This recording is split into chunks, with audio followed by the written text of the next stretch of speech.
Oh, yeah, yeah. We're gonna go ahead and kick off this Thursday, October 23rd, meeting of the Board of Directors of Peninsula Clean Energy. Just by note, this is a little bit longer meeting tonight because we have a lot to go over. It's sort of our typical annual review meeting. So I really am grateful for everyone showing up. If you need to get food or take a break, please help yourself during the meeting. All right, may we please have a call to order? We're gonna need a roll call, but I think we have a swearing in, right? Correct. Okay. We do have a swearing in, and he just stepped away. I just chatted with Really Mr. well.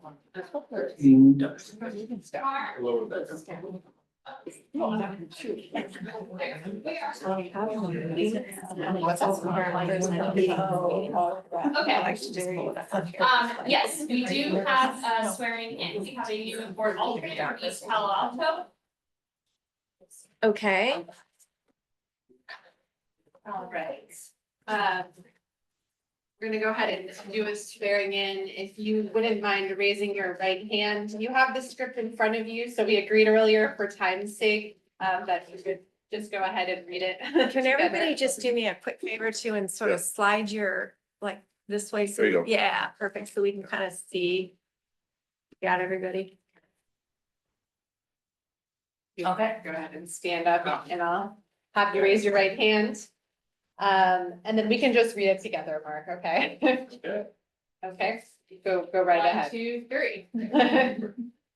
I, Mark Diamond, do solemnly swear or affirm that I will support and defend the Constitution of the United States, the Constitution of the State of California against all enemies, foreign and domestic, that I will bear faith and allegiance to the Constitution of the United States and the Constitution of the State of California, and that I will take this obligation freely without any mental reservation or purpose of evasion, and that I will well and faithfully discharge the duties upon which I'm about to enter.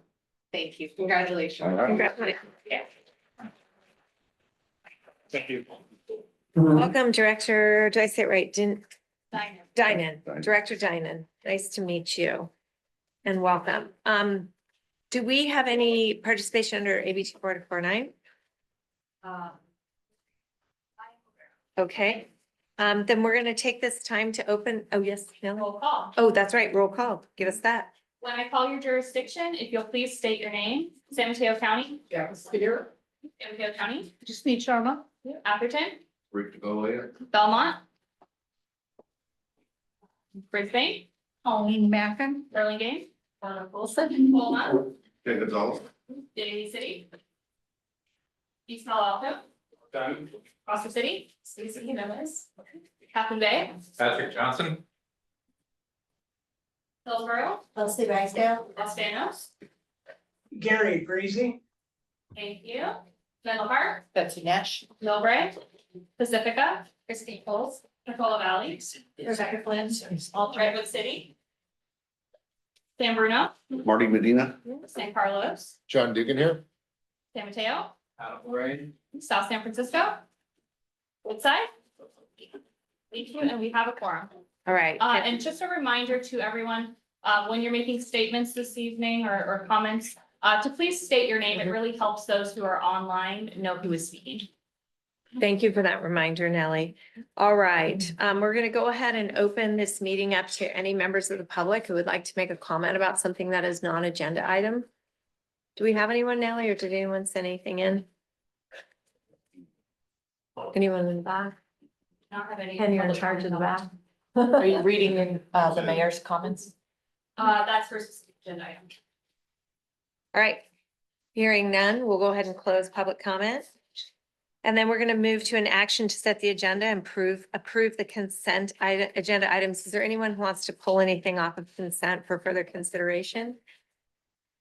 Any members of the public who would like to pull something off consent for further consideration? Yes, And I'm gonna call, it's Director Spear. thank you. I would like to be registered as abstaining from number 2 on the consent agenda. Okay, great, thank you. Do we want to pull that off for its own particular vote, Nellie? Then, think we have. do we need to, or are we okay to work with that? Okay, great. Thank you very much. If there's no member of the public who would like to pull anything off, All right, we'll close the public comment on these items. Move And acceptance. thank you very much. Second. We have a motion by Director DeGolia and a second by Vice Chair Medina. Roll call vote, please. San Mateo County, Abstain on two. Abstain on two. San Mateo County? Yes.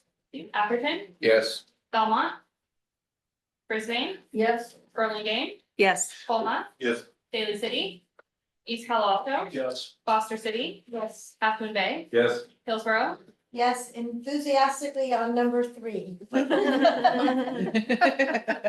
Banos, Yes. Menlo Park, Yes. Millbrae, Pacifica, Yes. Portola Valley. Abstain on 2 and 4, yes on 1 and 3. Okay. Abstain 2 and 4.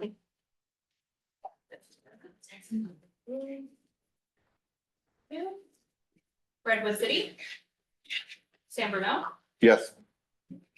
San Carlos, Yes. San Mateo, Yes. South San Francisco. Woodbay. And motion carried. All right, thank you very much. So we're moving on to regular agenda, which is the chair report. I do want to start off by just sort of reviewing one thing that was item number 3, which is I'd like to welcome Jennifer Stalzer to joining us as our own in-house attorney for Peninsula Clean Energy.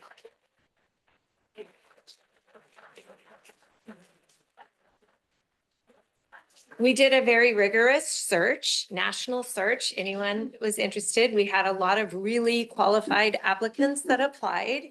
After vetting and looking at everyone, we believed that Jennifer was the our best attorney to continue to work with us.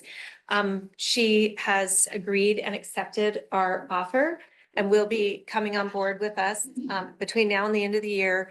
We'll have a small contract with the county to just continue in the event that we need any small things. The county was supportive of this. Yeah. I'm sorry to Now we lose have a you. lot of them. You have plenty of attorneys, you can spare a few. And so we're just delighted to have her and welcome her. And I think this really rounds out our C-suite. And we have now Sean and Shalini, Nick and Jen. This group is really an A+ C-suite team and operating this organization and doing so in a way that we can cover all of our gaps. We have, people doing all the important work that needs to be and working on our other 65 people. So compared to where we were 60, however many we have, compared to where we were even like 3 or 4 years ago, this is like, I'm just so proud of this organization and the work we've done to get here. So thank you all for being supportive and thank you to Marty who helped me with the interviews. I'm really grateful and welcome. The only other things we have here, we have a vacant seat on the Audit and Finance Committee. I have done my best. Those of you who know I've called you and harangued you to join. So if there is anyone, we meet Mondays, the second Monday of the month at 8:30 a.m. Nick pretty much runs the meeting. We've gotten it down to really 4 meetings a year plus 2, 1 for budget, 1 for audit. And 5 now. 5, good. You've gotten us down to 5. So it's not super onerous. If there is anyone who has an interest in finance and the budgets who might want to raise their hand and volunteer, I would love to consider that. And then Marty and I and staff we appoint. So I see Christine over there sort of nudging and no. Raise your hand. I'm gonna ask for your name.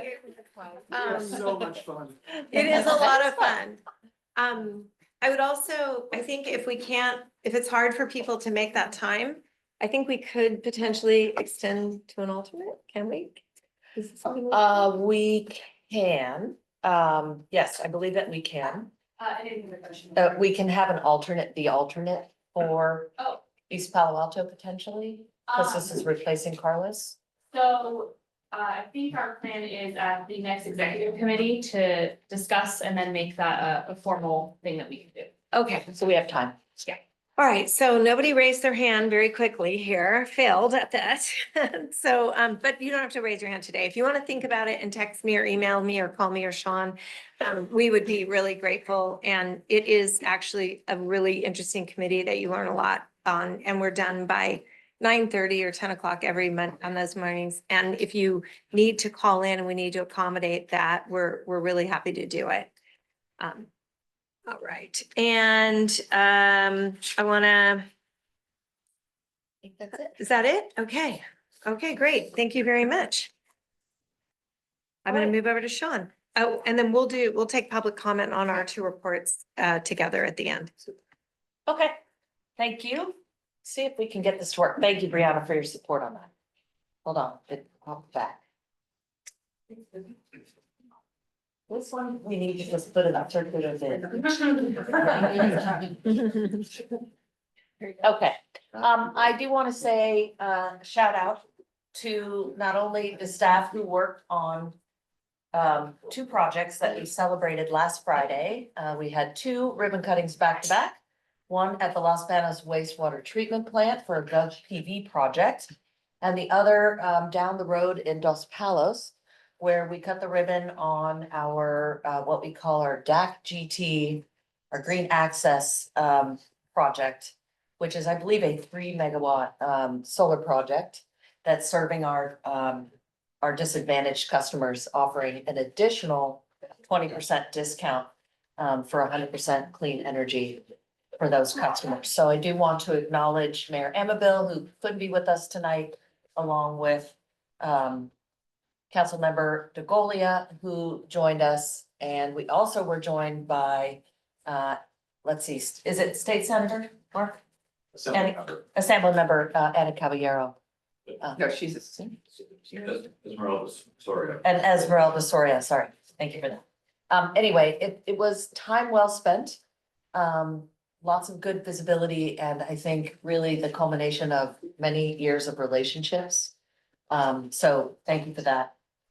And moving on from there. Do want to let you know that a couple of staff members, including myself, traveled to New Mexico to check in on our SunZia project. This is the 200 megawatt wind project that we signed in 2023. We are going to be taking power from that project in April, a little bit early, actually. You heard it here, early. From that project, I believe April of 2026 COD. It is a very impressive project. They built over 500 miles of transmission coming into the southern part of the state. They got that done in 18 months.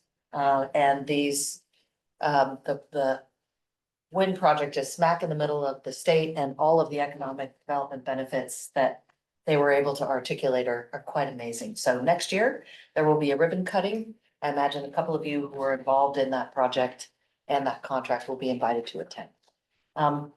Yesterday, I was at the CC Power Board Retreat, which was held at a site next door to Hetch Hetchy, was sponsored by the Clean Power San Francisco. And we did take a tour of that Hetch Hetchy Dam. Very interesting infrastructure. And what it sparked for me was a real desire to keep going with the board and staff field trips that we've really started this year. As you know, we have a CAISO trip coming up on November 13th. Hopefully, many of you are joining us. And then we have the Diablo Canyon trip in, I think it's at December 11th, I believe. So all of that is underway. I think all of you are aware of the really successful Caltrain press conference that occurred a couple of weeks ago. Do want to let you know that PCE and San Jose Clean Energy were removed from Assemblywoman Pappin's bill language, which was part of the whole effort to put this in place and bring the regenerative braking credit to them early. And then the last thing I'll say is we've had lots and lots of board interest on our renewable battery program, essentially providing small batteries for vulnerable customers. And so I just want to let you know that we are starting work on that. I know that we will be meeting with the county soon to talk about that program, among other things. So just letting you know that that's in the works. So with that, I will turn it back over to you. All right, thank you very much. I'm gonna open this up for public comment and then board comments. So is there any member of the public that would like to speak on any of these items? Okay, I'll close public comment. Is there anyone from the board who has any comment or question? Okay, we're gonna go ahead and close those two items. We'll move on to item 7, which is, Really quick. oh, sorry. Add on that, friends. This is all in the CEO report in the packet. I do want to give you a heads up that the Menlo Park events have moved to December. They've already moved. They've already got it done. Fantastic. And then here's our November meetings. Now I'm officially. done. Okay, good. Thank you. Fantastic. All right. Jason is here. We have our Community Advisory Committee report. Jason Mendelson, thank you very much. Mendelson of the City, Chair of the Community Advisory Committee. Good evening. Thank you, Chair Colson, Honorable PC Board, staff, members of the community. I'm delighted to share what occurred at our PCE Community Advisory Committee meeting on October 9, 2025. After approving the minutes, the Community Advisory Committee heard presentations from Marty Medina, Vice Chair of Peninsula Clean Energy Board of Directors, who provided an update on the ad hoc board committee and committee evaluation, along with Sean Marshall, Chief Executive Officer, and Kirsten Andrew Schwinn, Associate Director of Community Relations and Climate Equity, introducing the proposed community feedback forum. It's my understanding that you've all been presented with the discussion comments from either staff or the board members on this. I wanted to point out that it prompted much discussion by all members of the CAC. I encourage all of you to watch the recording of our minutes starting at the 21-minute mark, because if you haven't already done so, you will learn from the staff as well, that every member of the committee participated. And I think you'll hear from some of your most passionate and dedicated constituents who have given enormous amounts of time and energy to the mission of the Peninsula Clean Energy Organization over the last 8 years. You'll hear their feelings directly from them on the subject. After much discussion by all members of the CAC and input from the public and staff, the CAC recommended that the Peninsula Clean Energy. Was I not on? You want me to start The other mics over? were picking up, but now you'll be very clear. Okay, I'm sorry. I could start over, or you could just watch the 21-minute thing for everybody else. In the picture. So anyway, after much discussion by all members of the CAC and input from the public and staff, the following recommendation to you was passed by a vote of 7-1 in favor of 2 abstentions and 3 members who were absent. The CAC approves the staff recommendation with the amendment that the CAC continue in a way that aggregated effect is to not increase staff effort and time. As I mentioned, the vote was 7-1. Next, the CAC heard from Philip Kobernick, Associate Director of Energy Programs, who provided an overview on the Peninsula Clean Energy Home Upgrade Service Program, including proposed changes to the program. The CAC approved the following resolution by a vote of 8-0. The CAC endorses the staff recommendation to enhance the home upgrade service program. The CAC requests that staff provide the public with data on program adoption. Next, Sean Marshall, Chief Executive Officer, introduced the agenda for the Peninsula Clean Energy Board of Directors retreat for today. The CAC unanimously passed the following. The CAC endorses the proposed agenda for the Board of Directors retreat.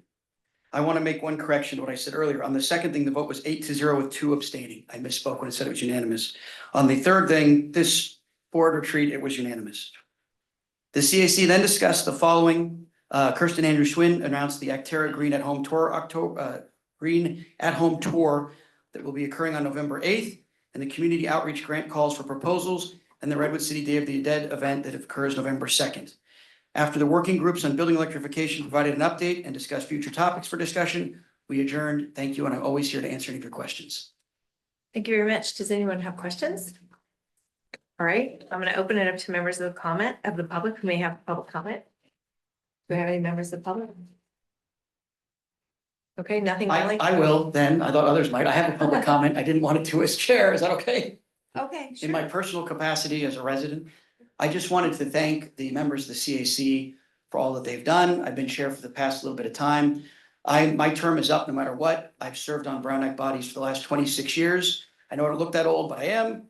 And I really enjoyed that. I find that that is a very productive way to engage with the community and to let the community speak through us. I abstained in my vote as part of the mission because I really do think the CAC serves a valuable role. I'm no longer eligible beyond it, but I do think it's important that collective action under those rigorous demands is useful to the town and the county that I am a part of. And so I just wanted to comment on that as well. I did not want to do that as part of the chair report though, because that's just my personal opinion. So thank you very much. Thank you. Okay. Oh, then whoever will speak needs to get up and speak. We have another public Come on comment. up. Yeah, that's fine. Come on up. Hi, my name is Michael Clausen. I've been on the CAC since its founding in 2015. And I'll be terming out anyhow, but I am disappointed that the board in its wisdom has decided that the CAC is to go. I think it's provided a very valuable service to the community and particularly to the board. And I hope you'll reconsider. Thank you. Okay, any other members of the public? Okay, I'm gonna close public comment, but I do want to make a couple clarifying points. So the board has not seen this proposal or seen the work of the ad hoc committee. So the board, just to clarify, Mr. Clausen, the board has not made a decision on this at this point. As those of you who know, we have a small committee. We're looking at all three of our standing Brown acted committees for efficiencies, and given the size now of our staff and changing needs of the organization, to see how we can create efficiencies and streamline all three of those organizations. And we will be, this committee, which I think is, I do so many committees here. It's me, Marty, Leslie, Colleen, and Craig Taylor. We will be getting together to receive feedback from the CAC and work with the staff, and then that will result in a report that will be going to the executive committee on 11/10 for discussion and conversation there. And then this question of how the committees will reformulate will come on 11/20 for the full board's review. So if you were wondering what you did that you didn't know you didn't actually do it.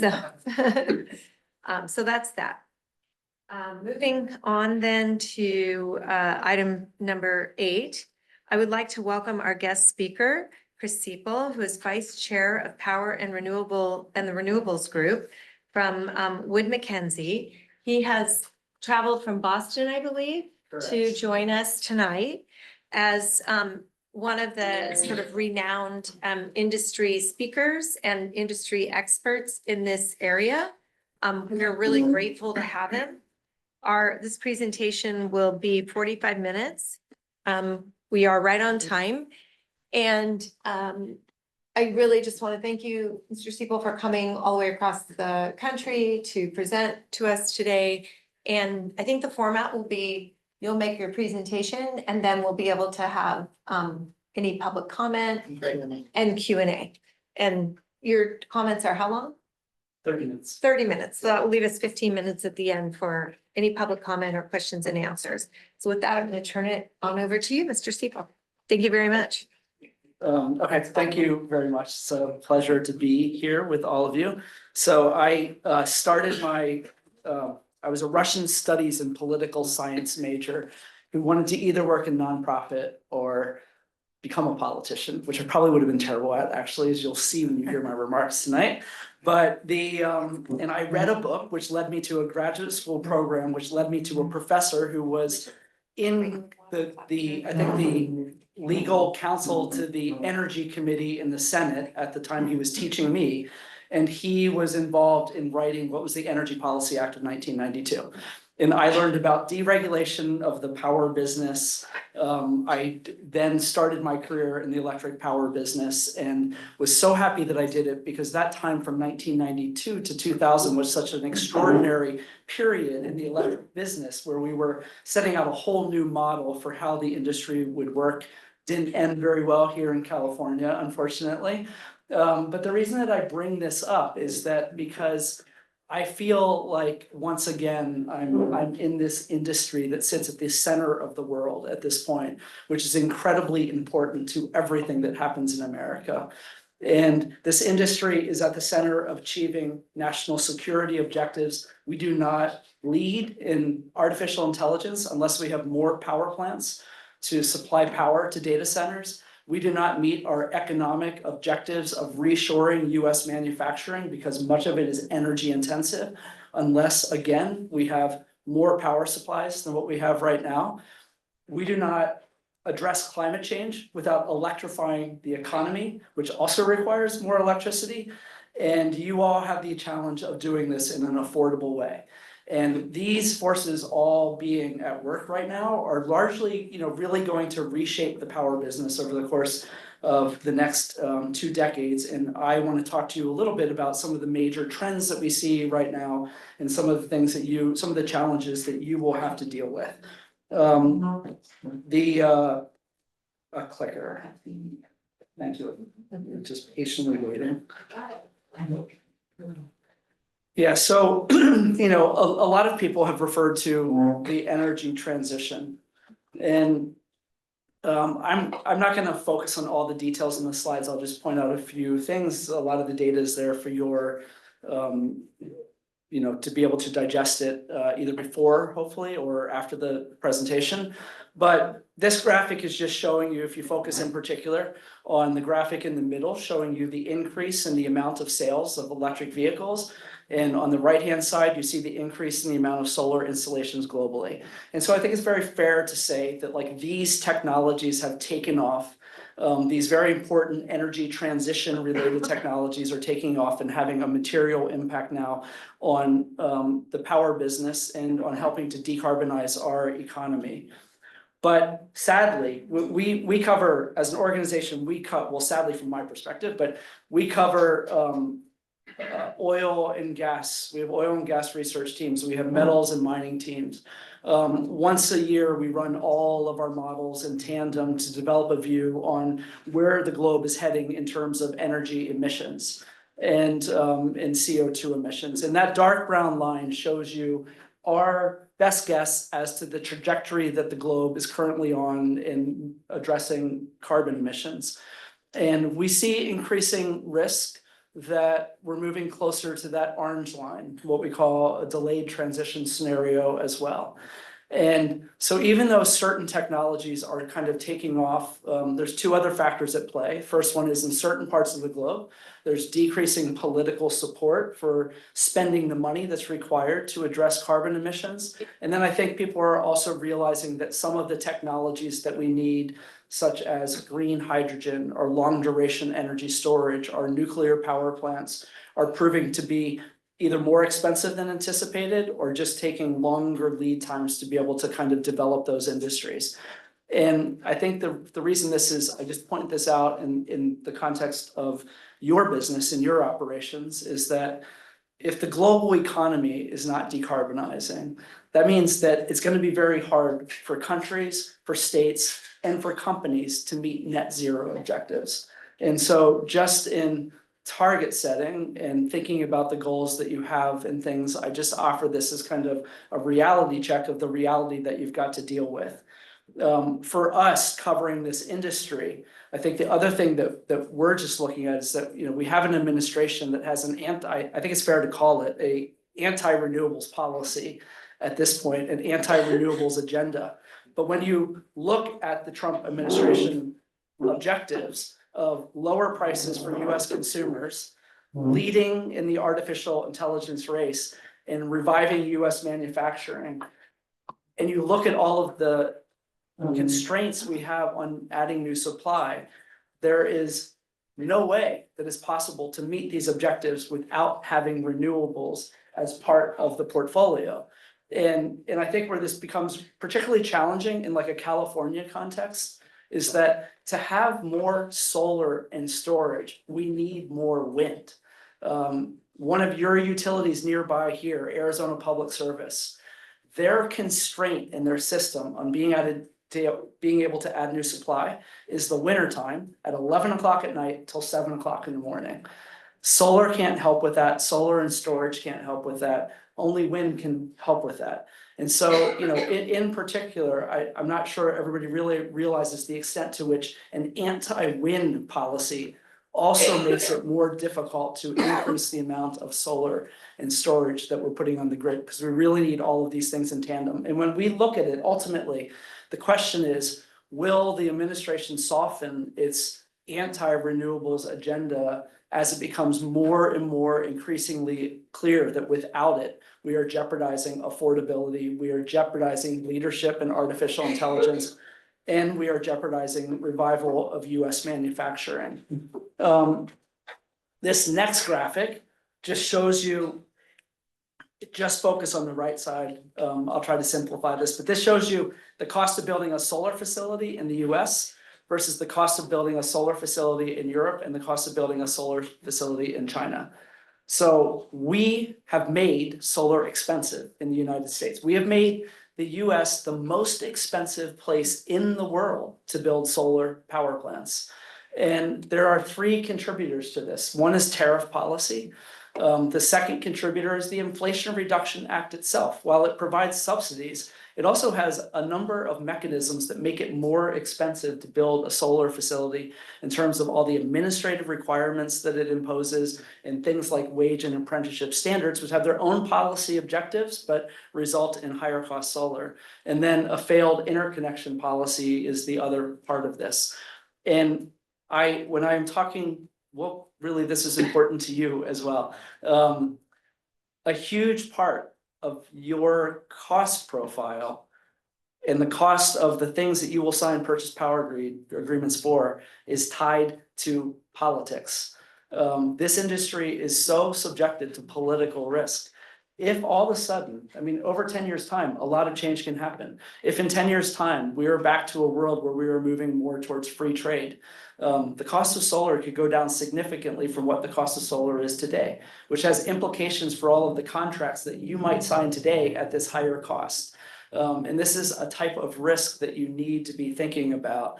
And the other thing I would just note here, for all of you to just keep in mind about the geopolitics of energy, is that the cost of natural gas in China and Europe is about 3 times the cost of natural gas in the United States. So if you're sitting in Europe or you're sitting in China or other parts of Asia, gas is incredibly expensive and you have very few secure suppliers to supply you with natural gas supplies. And solar is a lot cheaper than it is in the United States. And so if you're in Europe or you're in China, you want to do as much renewables as you can to get gas out of the system, which is both expensive. And so these technologies are going to continue to grow in volumes and installations and things like that outside of the US. But the underlying economics is very different for those countries than what it is in the US. So that's kind of, so the way I refer to it, just to summarize that, is it's not really an energy transition that we are on. It's a very long energy evolution to something different. And that is kind of, even if we are able to speed up the pace of decarbonizing the economy, it will still be a long evolution with fossil fuels in it for quite a long time. The second big force at work is demand growth, and demand growth is really reshaping the U.S. electric business. And what I would start with, this is a graphic just showing you the relationship over the past 70 years between GDP growth and the demand growth in the electric power sector. And what you can see is in every single decade since the 1950s, we've gotten less and less electricity demand growth with the same amount of economic growth happening. So in the 1950s, the demand for electricity used to grow at double the rate of economic growth. By the time we got to the 1980s, those two numbers were kind of equal. 3% GDP growth would result in 3% demand growth in electricity. By the time we got to 2010, we're able to grow the economy and become much more efficient and have no growth in electricity consumption. And the reason I point this out is because when a 70-year trend reverses itself, all of a sudden, it surprises people. And nobody really saw this coming. My first inkling something new was happening was about 3 years ago when a utility in the West called me up and described their current situation as, to put it in polite terms, not the words that they use, chaotic. And they said, you know, we have a chip manufacturing facility under construction. We have a battery manufacturing facility under construction, very energy intensive, and we're getting inundated with data center requests. We don't have the people to study all of these interconnection requests. We haven't prepared. It takes us 5 to 10 years to build the infrastructure we need. We haven't started building the infrastructure we need, and we don't even have a process for this. It's literally a group of executives sitting in a conference room saying, we're going to prioritize this project, but not that project. We're going to call this politician to tell them we're not doing the project in their district without any kind of like systematic process to manage this. And not only that, but there's a lot of US utilities that don't have a growth mindset. They're not used to being a growing business that has the culture that kind of supports growth, and they're not regulated. For those that are regulated by public utility commissions, they're not regulated by regulators who have regulated in a growth environment. So it's a very big change. And I love this graphic. This comes from Arizona Public Service. That yellow line or orange line, I guess you could call it. These graphics are showing you their forecast electricity demand growth for the different customer classes that they serve. So the biggest customer class is residential customers. That orange line is showing you what they call extra high load factor commercial and industrial customers. So this is customers over 5 megawatts in size that have a high load factor. Prior to 2020, Arizona Public Service had no customers like this. And by the time we get to the next decade, the 2030s, this customer class is going to represent almost 30% of their electricity demand. And if you think about Arizona Public Service's case, this is a chip manufacturing facility that could consume as much electricity as a nuclear power plant. That's how big it is. Along with a lot of data centers. There's a couple other things in it. But as you think about your business, that is an enormous amount of credit exposure to the same industry. It's all related to AI and chip manufacturing. And the utility industry and utilities, for the most part, have never had so much credit exposure to a single customer class. And they've never had to make so much new investment just to support one customer class. And so this is really moving us away from the way that cost of service regulation in the United States has worked for the past 100 years. Utilities are developing new tariffs to think about how do we shield existing customers from all the costs that this will result in? How do we protect our shareholders if something bad happens to this industry and there's a downturn in this industry? And so it's, and I would say that if you take the US utilities in the US, virtually all of them right now have different approaches to how they're answering this question as well. It's not being presented in a uniform way. And so this is, and there's a lot of innovation happening, but this is really reshaping the industry to the extent that you end up contemplating taking on customers like this. You will have to go through that whole process as well of kind of thinking about how do we deal with that risk. I just came from an event. I was just with a number of municipal and cooperative utilities who are all looking at this because of the economic development opportunity that it presents for their communities. And they're all having to kind of think through these issues right now as well. And there are some municipal, I think, a municipal utility in the West, Utah Municipal Power Agency. No, it was the, I think it was the Utah Municipal Power Agency, is a 250 megawatt demand utility that is contemplating right now in negotiation with 1,500 megawatts of load, to just give you a sense of how big this is in some of these communities. And to give you a scale of kind of the situation in the US, we recently compiled some data on the commitments that utilities in the US have made to adding large loads in the cases where it is publicly reported and we could find that information. So US utilities have now committed to 116 gigawatts of electricity demand growth, which is equal to a 20% increase in electricity demand in the US. By committed, I mean somebody's applied for a large load interconnection request, it's been studied, upgrades have been identified, and somebody has committed to paying for that upgrade. This is a staggering increase in electricity supply. That is more than the entire electricity demand of all of France. This is equal to 116 Colorado Springs utilities, to just try to give you a sense of the magnitude. And I highlighted in here, you can see the pink shading. The pink shading is all utilities that are in the Western United States. And so even if you're not doing these large loads yourself, this has implications for you, which I'll come back to in a second. And on this, there's a lot of reasons that this is super, super challenging for the industry to be able to add this load. If you don't have a transformer, a large transformer, it's gonna take you at least 3 years to get a transformer.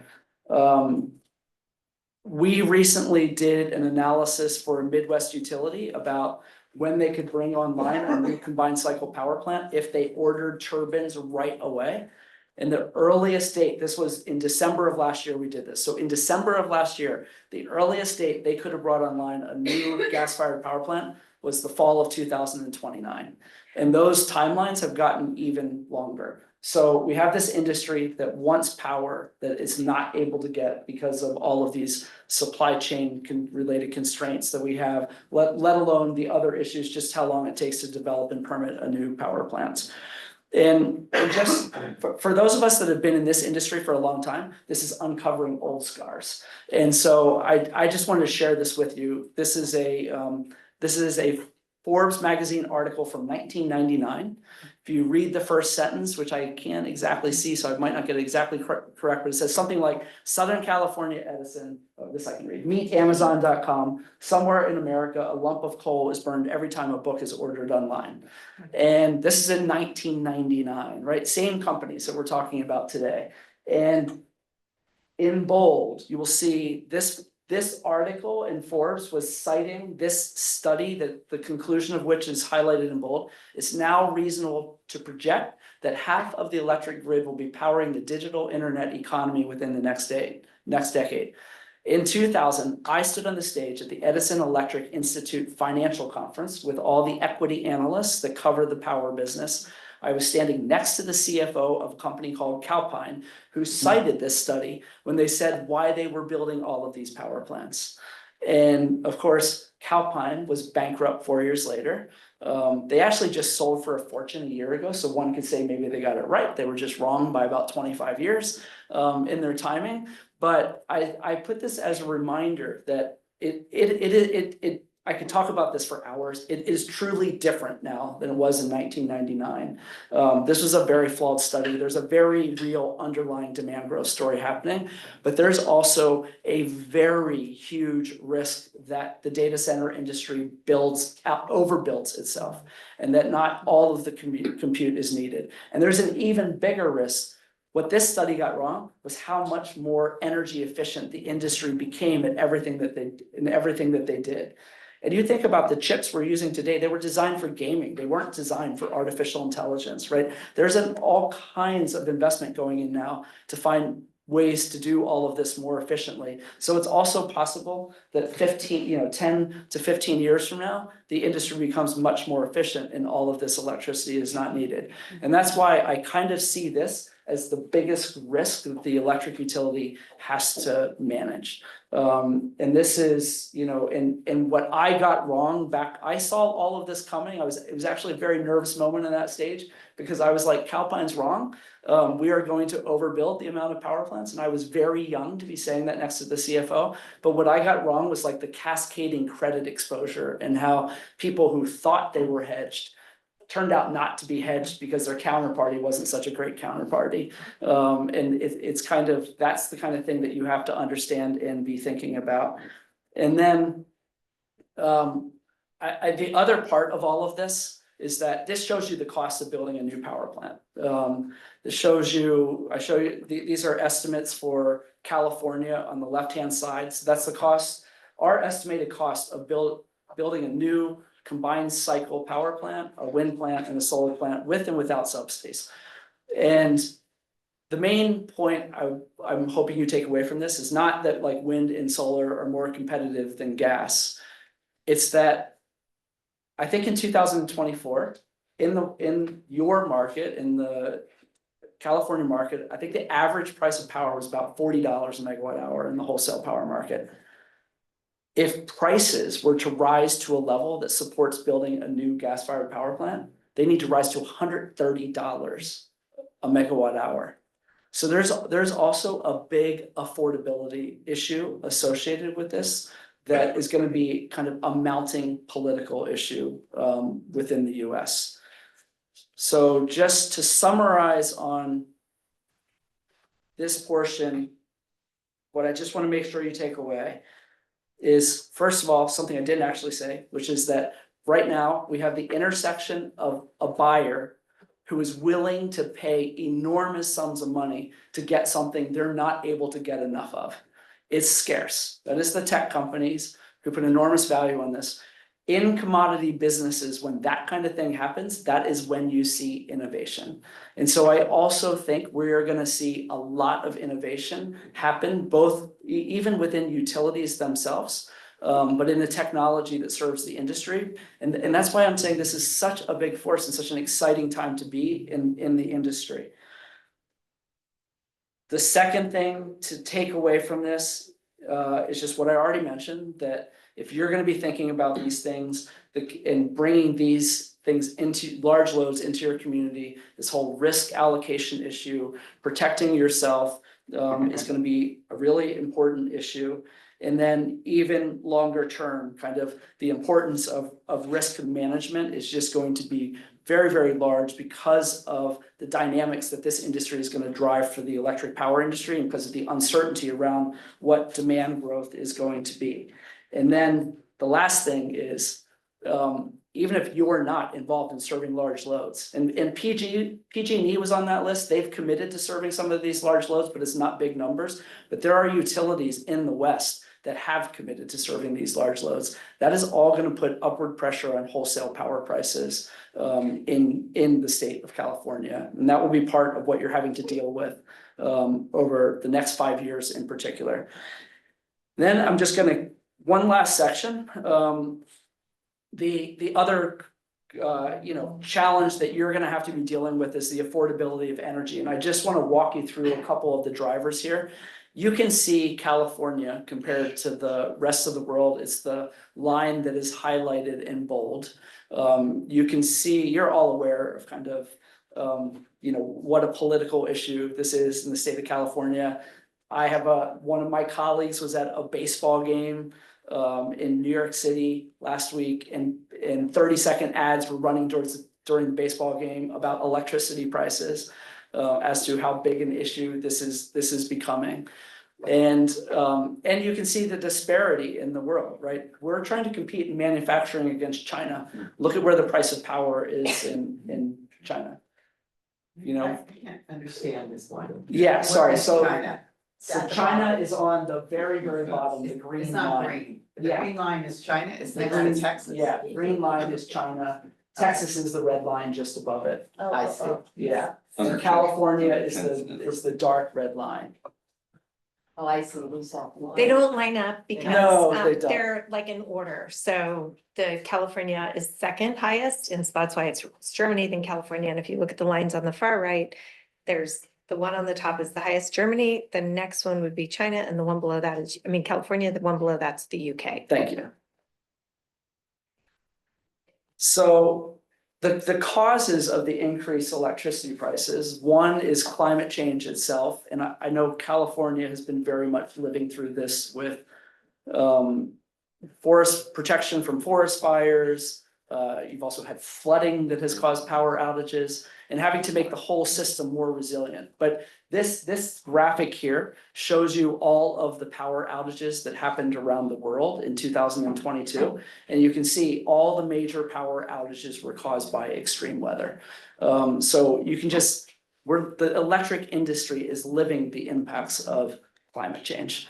And making the system more resilient is one of the factors that's driving increased costs. A second one is if you just focus on the dark bars, this is showing you the total cost increase in different pieces of equipment that electric utilities need to buy between 2021 and 2025.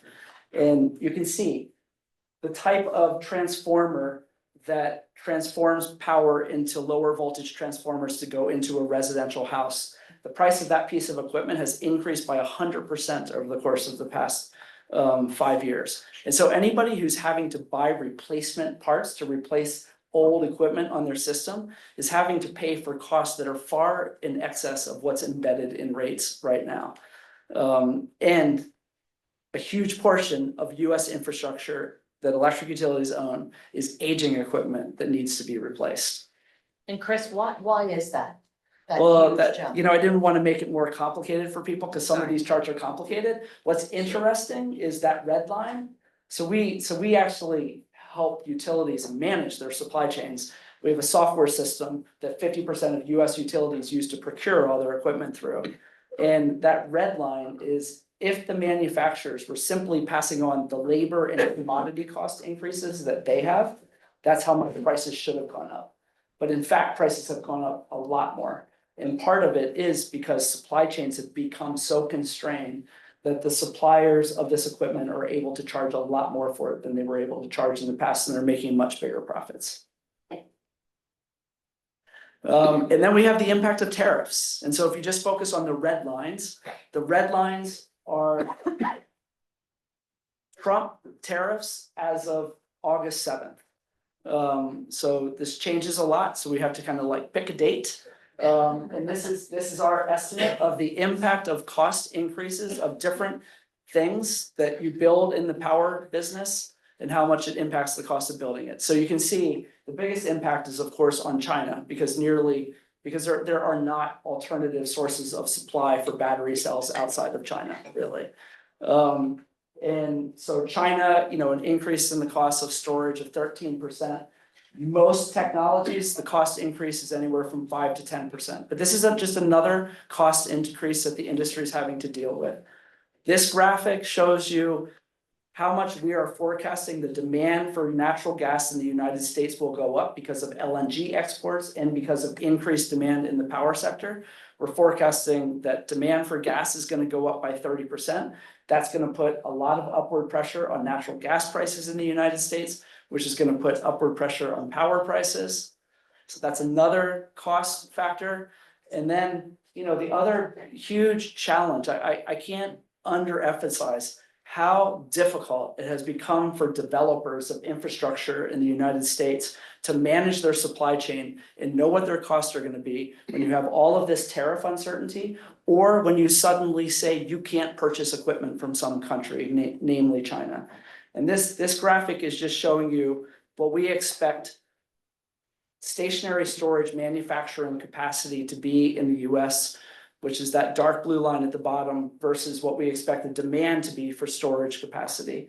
And we can see a path for the US getting to a place where it has its own manufacturing capacity by the time we get to 2029, 2030. But this is another very, very important challenge for the industry to be able to manage. And, you know, I think my thoughts on what this all means for you is that when you're negotiating purchase power agreements, more and more, you're going to have developers pushing back risk onto you around these tariffs and making it harder, and supply chain constraints, and making it harder for you to have certainty about your projects and harder for you to manage the prices that you're paying. This is going to be, you know, a tug of war for you to kind of manage. And then the other part is, you know, just, I don't know how much this affects you or not, but I know, like, for instance, in Boston, my friends who work for National Grid don't tell their neighbors that they work for National Grid because they don't want to hear them complain about power prices. And what the unfortunate part of it is National Grid has no control over wholesale power prices. They're just a price taker. They've been told to stay out of the market. So it's like they can't control. So they have to have a huge communications campaign around to educate people what they control and what they don't control. In the same way, the distribution rates for all of your customers is going to have all of these cost pressures that I was talking about for equipment. It's not a cost that you're able to manage. And so it's, you know, that is something that utilities are having to think about in terms of how they manage it. So to just finish up, and I think I'm pretty close to being on time. What I would say, the reason that I have a graphic here of World War II is because World War II was the last time that the electric power industry was surprised by electricity demand growth. The power industry was not prepared for it, and electricity was essential to the war. And so over that period of time, the electricity demand grew by 60% in the United States over a 4-year period. And there was an incredible amount of innovation that came out of that period. The formation of the WSPP power pole in the Western United States resulted from World War II. Passive solar was never a thing. Passive solar houses started, the focus on it started in World War II as a way to conserve energy. Double paned glass with an insulated layer between it. That was a World War II invention, another thing to try to save energy. And, you know, back to where we were, I think that, you know, the US does not meet its national security and economic growth objectives without this industry succeeding and figuring out how to meet this challenge. And as I said, we have this buyer that is incredibly motivated to spend a lot on innovation and on finding ways to get energy.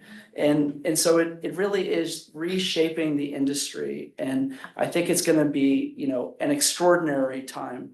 I'm starting to see a lot of innovation already, and I didn't go into that today. And it's interesting to watch. Some of this is innovation with like the tech companies saying, you want my business?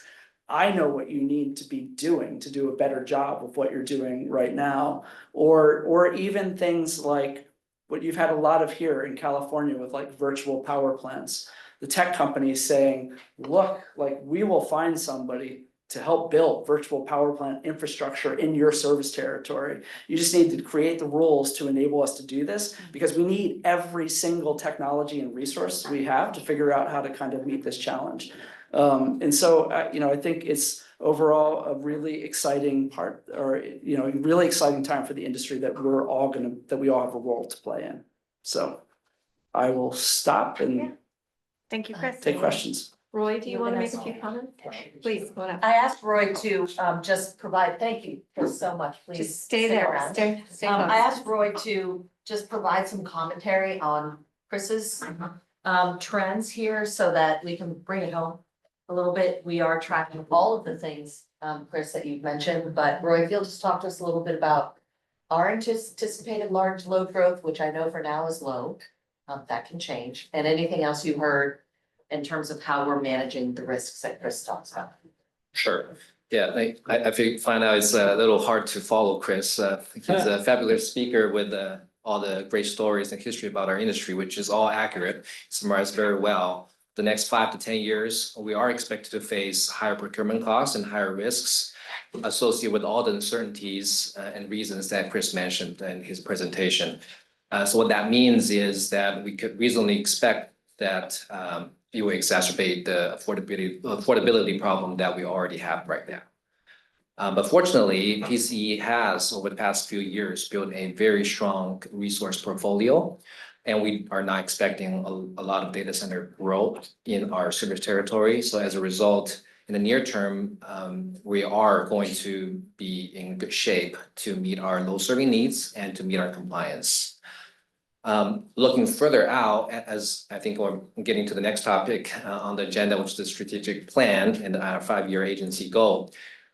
Staff is still recommending that we pursue our renewable goals and to meet our renewable goals by 2030 and continue to bring new clean capacity onto the grid. It will be challenging, and at times we'll have to make choices, and it will be an art of balancing priorities. I will have to acknowledge that although we have a plan, but we have to be flexible in our approach, and we have to be willing to make adjustments as needed if unforeseen conditions arise. Like Chris said, and it could be also be a period of opportunity where we can embrace new technology breakthroughs or new structural changes like regionalization and expanded EDAM. So in the next decade, we'll see a lot of transformations in our industry. And I think despite the headwinds, there's opportunity to embrace those and to adapt to the new norm. So with that, I think we owe Chris a proper introduction here. Let me read his bio a little bit. I prepared this for the beginning of the presentation. Chris Seiple from Mackenzie. He's the Vice Chairman of Energy Transition and Power Renewables. He has over 30 years of global power industry experience, spanning across a variety of functions, including analytics, operation, and finance. Chris currently works with 250 researchers at Mackenzie on providing data and analytic solutions for the renewables sector worldwide. So thank you, Chris, again for a phenomenal presentation. Yeah, thank you.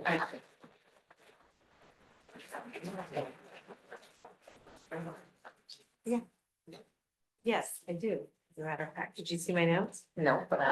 Okay, so, why don't I go ahead and open it up to everyone first? So I'm gonna go ahead and open it up to board questions, if anyone has any. Yes, Director Mackenzie. Thank you very much, Chris. It was really enlightening. And one thing I got stuck on is when you said tariffs and supply chain shortages causing huge problems in the same context as you telling us that utilities, their equipment is in aging condition in need of replacement. So a question that maybe you can't really answer, but I'm curious. So World War II, we had massive mobilization.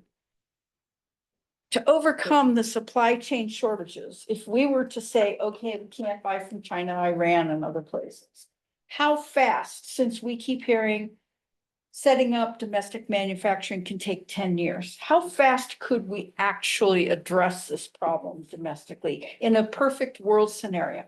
Yeah, it's incredibly challenging in the United States, right? It's I don't have a specific number for you, but you're probably all aware, there's 400,000 unfilled manufacturing jobs right now. I was in Korea recently and met with a shipbuilding company that was looking at building the capability to build ships here. And they concluded it would be 3 times more expensive to build ships in the United States than it would be in Korea. And they said, you don't even have the schools to train people, right? Like we would have to bring all Koreans in to be able to do shipbuilding in the United States. And so I think, just even for the electric power business, right? We have we do a lot of supply chain consulting work. We have a utility that has put forth its capital plan for the next 5 years to its commission. And even though the plan's out there, we just went through a process for them to study like the labor that they need to be able to do this. And we reached the conclusion that you can't build this right now in the United States in 5 years. Like you can't find the skilled craftsmen that you need to build it. In particular, like I referred to the supply chain constraints on building gas-fired power plants. It's the supply chain constraints is actually, I'm not sure that is the biggest constraint now. I think the biggest constraint is actually finding the people who know how to build gas-fired power plants because we haven't done it in such a long time. I have so many anecdotes. My parents live 17 miles from 3 Mile Island. They're in their 80s. Their 80-year-old friend has been called back to the plant to work because they can't find somebody, right? So because we don't have like nuclear engineers. And so it's just these are not these are problems that I think we can solve, but they're not. But it requires really coordinated policy to be able to solve it, and we're not on that path right now. So even if we were able to build more renewable energy, wind, solar, do we have enough supplies to increase the transmission lines?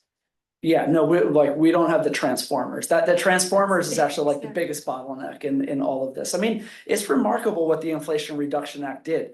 We have enough module manufacturing capacity in just a 2-year period to be able to meet US supply. Now, we can't produce all the things that go into making a module. We have to get that from someplace else, but module manufacturing we have created. But again, like this wades into politics, but I was in China in the 2000s. I had worked at GE, right? China was inviting the Americans in to learn American technology. And you look at some of these solar module manufacturing facilities that got built, the ones that got built the fastest got built by Chinese companies who came into America. And so anyway, if I was made president, I would be like, come in, China, like we have a lot that we can learn at this point in time from a manufacturing perspective. And that's not the route we're going down. Tesla's the only company that probably has completely non-Chinese IP, no Chinese things going into their battery manufacturing. But the rest of the intellectual property around battery technology is mostly Chinese technology at this point. Thank you. Another question? Yes. Director Flynn. Hi, I've been following a consultant on LinkedIn who's very interesting. He's by the name of Jamie Spar, and he actually referenced one of your reports, your company just yesterday. And I wanted to get your feedback because you mentioned at the end here that part of the innovation was virtual power plants. Yeah, And he brought up the concept that virtual power plants have hit 37.5 gigawatts. And that he considers that a lot of the utilities have tremendous exposure to these virtual power plants, that these contracts they've signed because they haven't figured out the best way to reward the virtual power plant to give up their power. And the virtual power plants can shut off in an instant. And so the exposure to avoid during peak times is tremendous. And he's bringing up the concept that utilities are just not thinking in terms of the right incentives for the virtual power plant. They're not rewarding them and giving them the return that's necessary to keep them wanting to work during a peak power plant. In other words, someone at home, has to shut off their power during a peak time, and people aren't, the software is not really there to enable that. People have to almost manually go, like I do, go and actually shut off my air conditioning whenever I get a request. So I just wanted to hear about your comments about that. yeah, I situation. mean, California has a lot of issues right now on how they reward and pay for virtual power plants and things like that. But I just at a very high level. So the first thing is there's more capacity going onto the grid, or there's more demand going onto the grid than ever before that has flexibility. Right, so like here in California, EV cars are the perfect example, an enormous amount of flexibility when they charge and when they don't charge. And so we have more demand behind the grid than ever before that could be utilized in that way. But I think this is what you were saying, but it's true that like we have not gotten the incentives right at all. And particularly where we failed is at sending the right decision around, you don't actually need to build out this distribution transformer because it's cheaper to do something behind the meter. So there's just a lot of work on the regulatory side that is not right. And there are, there are some utilities that are trying to figure this out. And then there are some utilities that have no desire whatsoever to be able to figure this out. But increasingly, they have a tech customer who's saying, you need to think about these things. And that's the point that I was making. So there's a very, very long way to go. But yes, my colleague, Ben Hertz-Shargel, is like the expert in the country who's wrote the report that was cited on virtual power plants. Okay. Yes, Christine. I know this wasn't really part of your presentation, which I really appreciate. Do you see any hope in some innovative technologies in the next 5 to 10 years? Like, I know there's a lot of investment in fusion energy, for example, and hoping to finally get there. Yeah. Yeah, I mean, it's like every day is surprising. Like on my way over here, I read the announcement that Google has just backed what I think will be the first carbon capture and storage project, gas-fired carbon capture or carbon capture storage project that has a very, very high probability of actually getting done because it has Google behind it. And so but the thing is, it's like, there's a lot happening in nuclear. There's like, that's the first carbon capture and storage. There's a lot happening with advanced geothermal technologies. And so I think we will see those, but the timeline, when you just work through everything that's required to like get to the fifth of a kind of one of those facilities, the timelines are so long that it's like 2035, 2040 until that has any chance of being successful. And unfortunately, it's like nuclear that I'm particularly pessimistic about because it's like US policy, right? Like it's not, you can build nuclear cost competitively. We just can't do it in Europe and the US. Like Korea has shown a path to building nuclear cost competitively.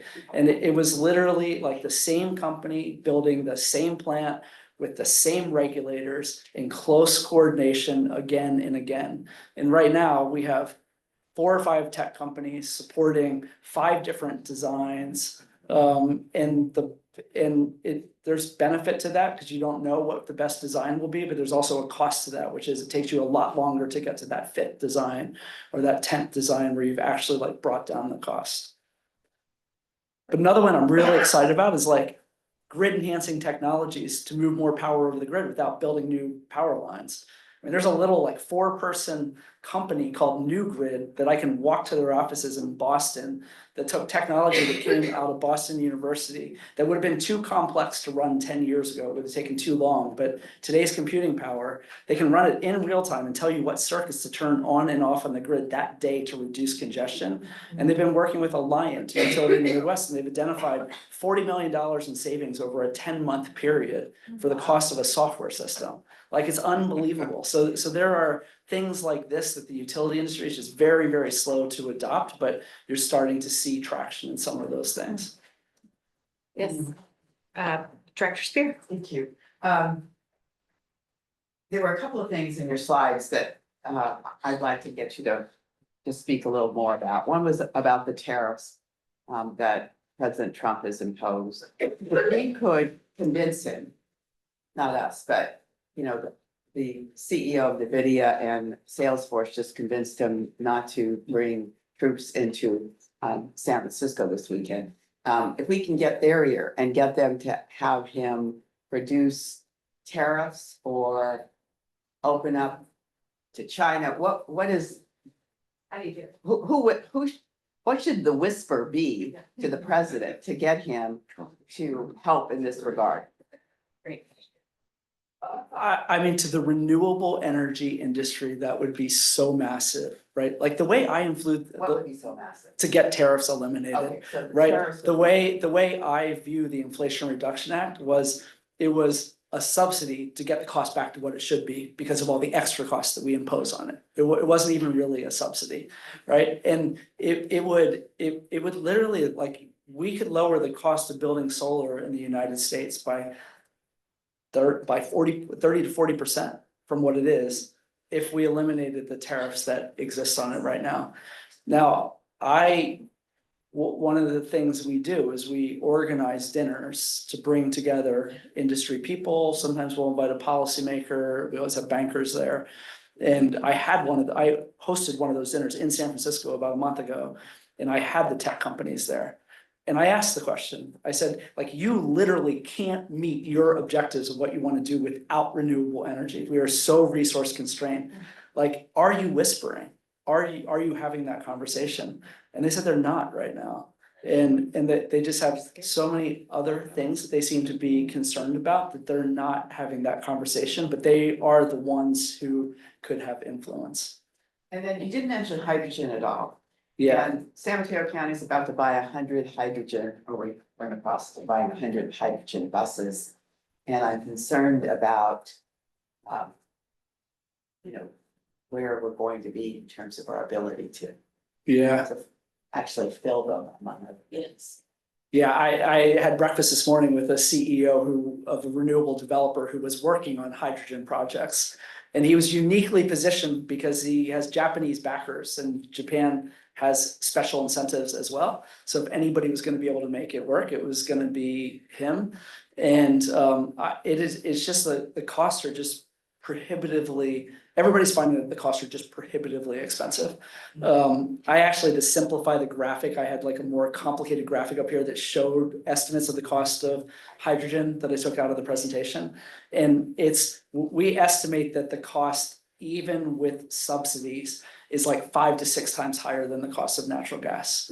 And the subsidies just weren't big enough to kind of get the industry started. There aren't buyers to be able to buy it. And the other thing to just keep in mind too is we can't build enough renewable energy to power the power industry. So let alone using it for another case like hydrogen. It's also just like not coming at a great time because we need all the renewables we can get to power the power industry. But that evolution in hydrogen is going to be very slow, I think. I'm going to go ahead and open this up to public comment quickly. If there's anyone online or anyone in the room. Anyone behind me? And I just want to add, if there's anyone in the public who would like to give comment, if you'll please raise your hand. Thank you. All right, okay, we have no public comment. We're gonna close public comment. And we are very, very close. Chris, I'm 6:52. You are amazing. I really want to thank you, Chris, for coming all the way out here. I hope you were able to get some of the meetings in. And we'd love an invitation to one of those dinners, so let's. Great. Thank you all. It's a pleasure meeting you all.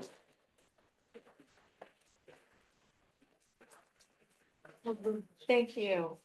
All right, we're moving on to item number 9, which is the 2026 to 2030 strategic plan, the final summary and 5-year goals overview. This is going to be Shalini and Nellie are going to be working on this. I just want to kind of lay some groundwork on this really quick, which is for those of you who've been around since the beginning or maybe haven't, we put a first strategic plan in around 2021.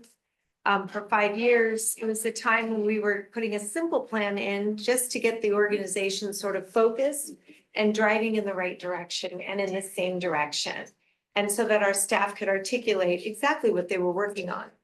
Our second round of iteration of our strategic plan is a much more dynamic plan. It has a lot more components to it and I think is more fitting for the complexity of the organization and the market and the industry in which we're in today. So we've been working on this for over a year, I think, over a year. And with that, I'm going to go ahead and turn it over to Shalini to give us an update. And our goal tonight is just a session, correct? That's correct. Yes, before you get started though, I want to just make a mental shift from where we've been with Chris. That was an incredible conversation and a lot to take in. The rest of the evening here is going to really be spent in what we're calling PCE 2.0, if you will, really looking at the evolution of our agency and all the various plans that we want to put in place to actually achieve some of the objectives and things that Chris discussed. So the rest of the night's really focused on our agency itself, kicking off with our strategic plan. So thanks, Sean. Great, thank you. And Lester, do you want to join us at the table here? So This is our consultant who has helped us. Maybe you can introduce Shalini. Absolutely. I was just Hey, gonna say. Nick, do you mind? Lester, sit there. Poor Nick. Sorry. Thanks. Nick. Aw, poor Nick. All right, well, thank you, Donna and Sean, for the great introduction. So as they mentioned, we started over a year ago, actually, with Lester and Piana Consulting. And so I really just want to stop and say thank you to Lester and Brel and Stephanie and the whole Piana team. I feel like sometimes Lester feels like a PCE employee because he spends so much time with us. And so we really appreciate all your work and really appreciate all of the input we've gotten from so many stakeholders and all of you. We've had the CAC weigh in, ride caps, a board ad hoc committee, or sorry, a board staff led committee. So we've just really, we brought it to this board multiple times. So we're almost there. We're sort of almost at the finish line. And this is basically our last option for input before we bring the final version to you next month for voting. So tonight, I'd love for you to voice your thoughts. I would also love to get any emails from you in the next, actually Nellie told me there was a very specific date we needed feedback by. Nellie, what was that date? Well, we had a very conservative date of Monday, but till next Friday. Oh, Okay, till next Friday. So in the next week, if you have more input that you weren't able to share orally, or maybe you just need some more time to digest, please email us and we will incorporate it into the version that you all get next month. So with that, I'll just note that this is generally the process we've done. In 2024, we really focused on that blue part of the pyramid, which was organizational strategy. And that was the broad stakeholder involvement that I discussed. And then in 2025, we really took the direction we got from all of those groups and we got real about how to operationalize that vision for what we wanted to achieve. So what we're doing, what we're going to discuss today is one of the last steps in our process, which is our 5-year agency goals. So I just want to sort of refresh everybody on this. We're calling it architecture because that's how complicated it is, but no. So we've revamped our mission, which is, we're proposing to provide affordable, clean electricity and advance local solutions that lower costs, reduce pollution, and strengthen community resilience. We've updated our vision, a fossil-free future where everyone thrives through clean energy that's accessible and affordable to all. So that's where we're really, it's very similar to what we had before. We just made it a little bit more palatable to all of our customers, you know, not just those of them who are very interested in renewable energy or know what greenhouse gas emissions are off the top of their heads. So we established 4 guiding principles in 2025. And those guiding principles are in these handouts that Nellie gave you, so I didn't have to read them all aloud to you, because many of you have been instrumental in formulating these guiding principles. So with that, the guiding principles each have a goal, and then we moved on to strategic policies, which all have a 5-year agency goal. So tonight we're going to talk about those agency goals, and that's what I'll get to right now. All right, so environmental impact. Our 5-year goal for environmental impact would be to achieve our decarbonization targets by 2035. PCE will double the reductions of greenhouse gas emissions to 100,000 metric tons annually by accelerating electrification of transportation and buildings and the continued supply of carbon-free power. This will be achieved through energy procurement programs and potential load growth. And I think, Sean, you wanted me to pause on every goal and just see if we had some quick feedback. Is that right? Yeah, I think so. If there's a lot to digest here. So rather than make you guys wait for half an hour and remember your comment, this would be the time to sit with it for a second. Ask any clarifying questions that you might have while you're thinking about that, if it's okay. Potential load growth is something that got added in here maybe in the last 6 weeks or something like that, as this has evolved. And we're not gonna take the time to have a deep dive discussion about this tonight, but I do want to flag that in addition to just the load growth data center issues that Chris brought up, of which we are not anticipating, at least at this time, a lot in our service territory, there is opportunity for potential expansion throughout Merced County. And this is something that the board has considered previously. We were not getting a lot of traction in the ensuing, 4 years ago, let's say. But things have really, we've delivered, frankly, in Los Banos. And we have a mayor and a council there now that's very aligned and very interested in helping us perhaps expand our service territory. So we're starting to do just a bit of analysis back of the envelope at this point as to what that would look like. Roy's team and some of us are looking at when might that make sense to think about expansion in a way that does not impact existing customers. And that's always that line and that balance that we have to strike. So I offer that up for any comment that you might have, along with other questions on the goal itself. Well, I'll speak to that, Sean. Please. We're peninsula. Community, what's our clean energy. So all of a sudden, we're no longer peninsula clean energy. Los Banos, I think you can still argue is close. But moving on to Merced, I think it's something that we've got to think long and hard before we do that, because I could see some blowback politically. Los Banos is in Merced, right? So I didn't know that, but I know exactly where it is, but Exactly. Teresa, somehow Merced is. I hear you. When you say political blowback, do you mean from people here or Yeah. people in Merced? No, here. Yes, Rick. Well, this is a complicated subject. I've spent days and days in Merced County when we attempted, we never tried to expand PCE to include Los Banos. That was not our goal.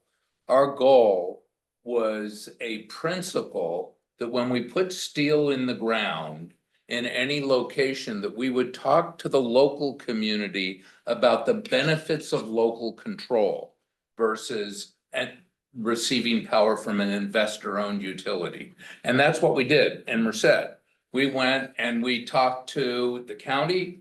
I met with people, city council members and supervisors in Fresno County as well. Because we were exploring how to diversify us from just the peninsula and a West Coast location. We knew politically we needed the support of more conservative communities in the Central Valley. It was so hard. I can't begin to tell you how hard it was. I mean, we talked to many people, and we got Los Banos only because we put this 850,000 solar panel unit in Los Banos, and they wanted power from the solar generation that was occurring in their community. And when they were the only community that came over, it was clear that economically it made no sense for them to do it alone. We didn't pitch expanding PCE. We pitched the value of local control. And they decided that they wanted to join us because it was economically so much more intelligent for them to do that than to try to go alone.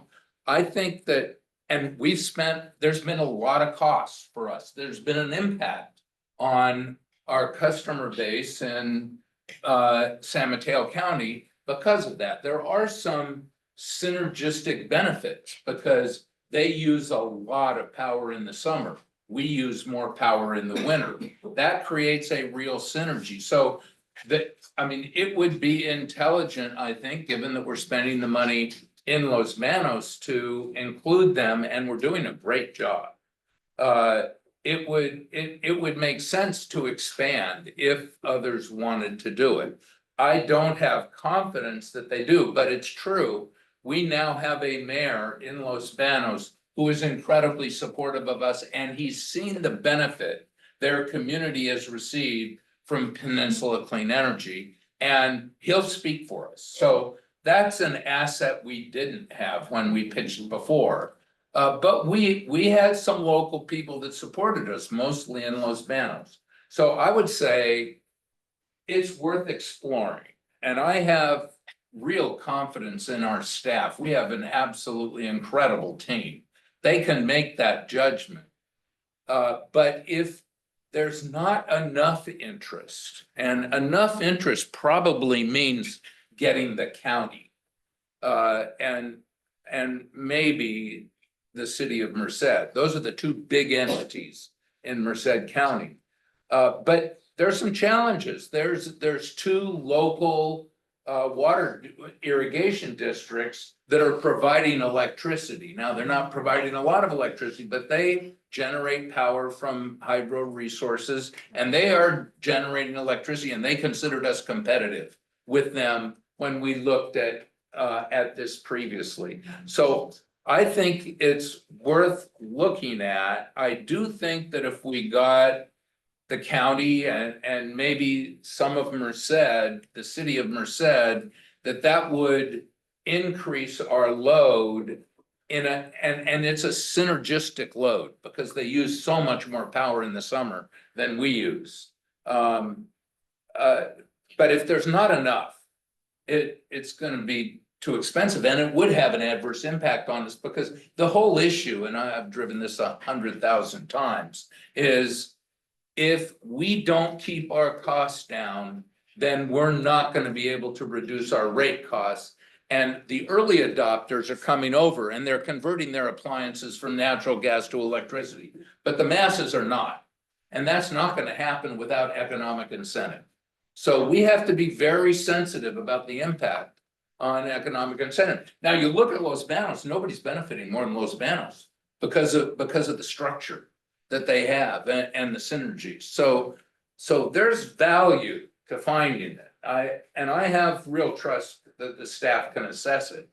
But I want to be careful that we don't go down a rat hole because it could be draining. So here's what I would like to propose. Thank you. I think this is a both and. Because we don't know you. And so I don't want to divert too much. I just did want to let you know that in those three words, potential load growth, there are a couple of different ways to achieve that. And load growth for us means, having revenue to pay for fixed costs. We have a larger staff now, more programs, we're scaling. We're doubling down on GHG reductions. The quickest way to decarbonize the grid is to have more customers that we're serving. It's not really about programs. So there's so many though. I mean, that your comment, Supervisor Spear, is one of many that I think are yellow flags and maybe red flags that we need to consider in this round. So what I'd like to do, if it's okay with everybody, is for us to do a little more homework around what are all the different aspects of expansion that we need to pay attention to, cost benefit, and then bring it back to the board probably in Q1 '26 for you all to consider whether or not you want us to put time and effort into it. That's really the question. Do we get back on this train or do we not?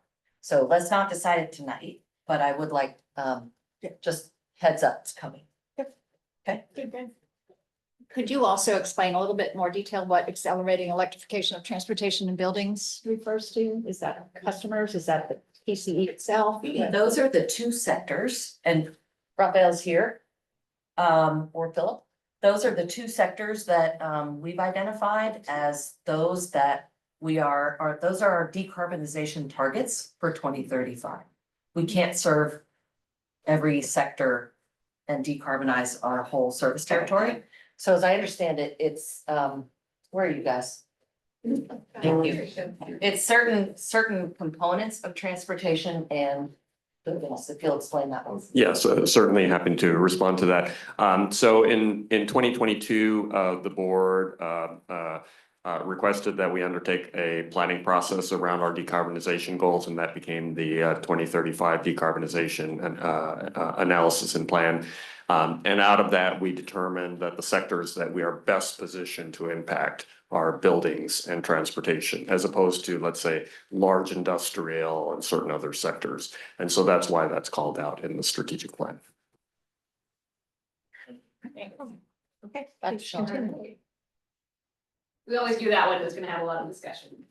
I don't think there's a lot of controversy about having a customer-focused approach. I'd wanna call out that we wanna maintain our customer participation rates above 96%, increase our participation in energy programs by 200%, and achieve at least 60% brand awareness across our service area, and just generally achieve high ratings for customer confidence and satisfaction.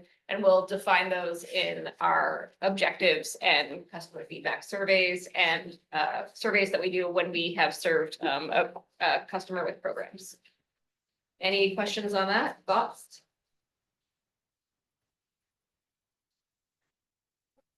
Okay, I usually do 7 seconds, so that's how you, oh, yes. We want to, or is it, do we feel it's already incorporated, the potential of the feedback forum? Would that be kind of contained in this language, or is there something? Oh, if we reshape the CAC? Yeah. Or at least adding, well, we do have the word feedback in there, although it seems to might be a little We'll bit have a more better narrow. sense of that, I think, in November, where we're going with it. And I think if it requires any tweaking, Sean, the staff can. Yeah, what I would recommend, Charlene, let's see if you agree. Specific things like voice of the customer, that's a new effort. Community feedback forum, if the board chooses to go that direction, et cetera, those would be part of OKRs, right? Yeah, so we're not Okay. trying to capture everything we do because we don't want like a Bible for a strategic plan. So these are really sort of metric oriented objectives that we're going to be or goals that we're going to be doing over 5 years. And then every year we're going to do objectives and key results for some time period. Some goals take more than 1 year to achieve, but typically they'll be annual. So an annual objective for next year, if the board agreed to the customer feedback forum, might be set up the customer feedback forum and get, this much attendance at this many meetings kind of a thing. And that would be the objectives and key results that we report on to the board at the end of next year. Okay, yeah, that sounds good, thank you. It was good because I was going to explain that at the end. So thanks for, okay.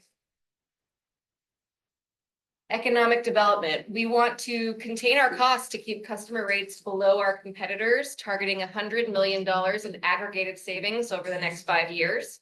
We want to invest at least 150 million in advanced energy solutions, local clean energy projects and programs to reduce emissions, strengthen community resilience, promote energy efficient housing, and create local clean energy jobs.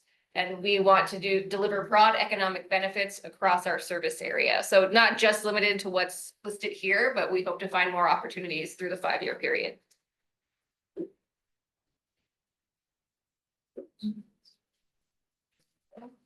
Maybe Chris is a hard act to follow. Okay, so driving innovation, we're gonna drive, oh, sorry. I just had a question.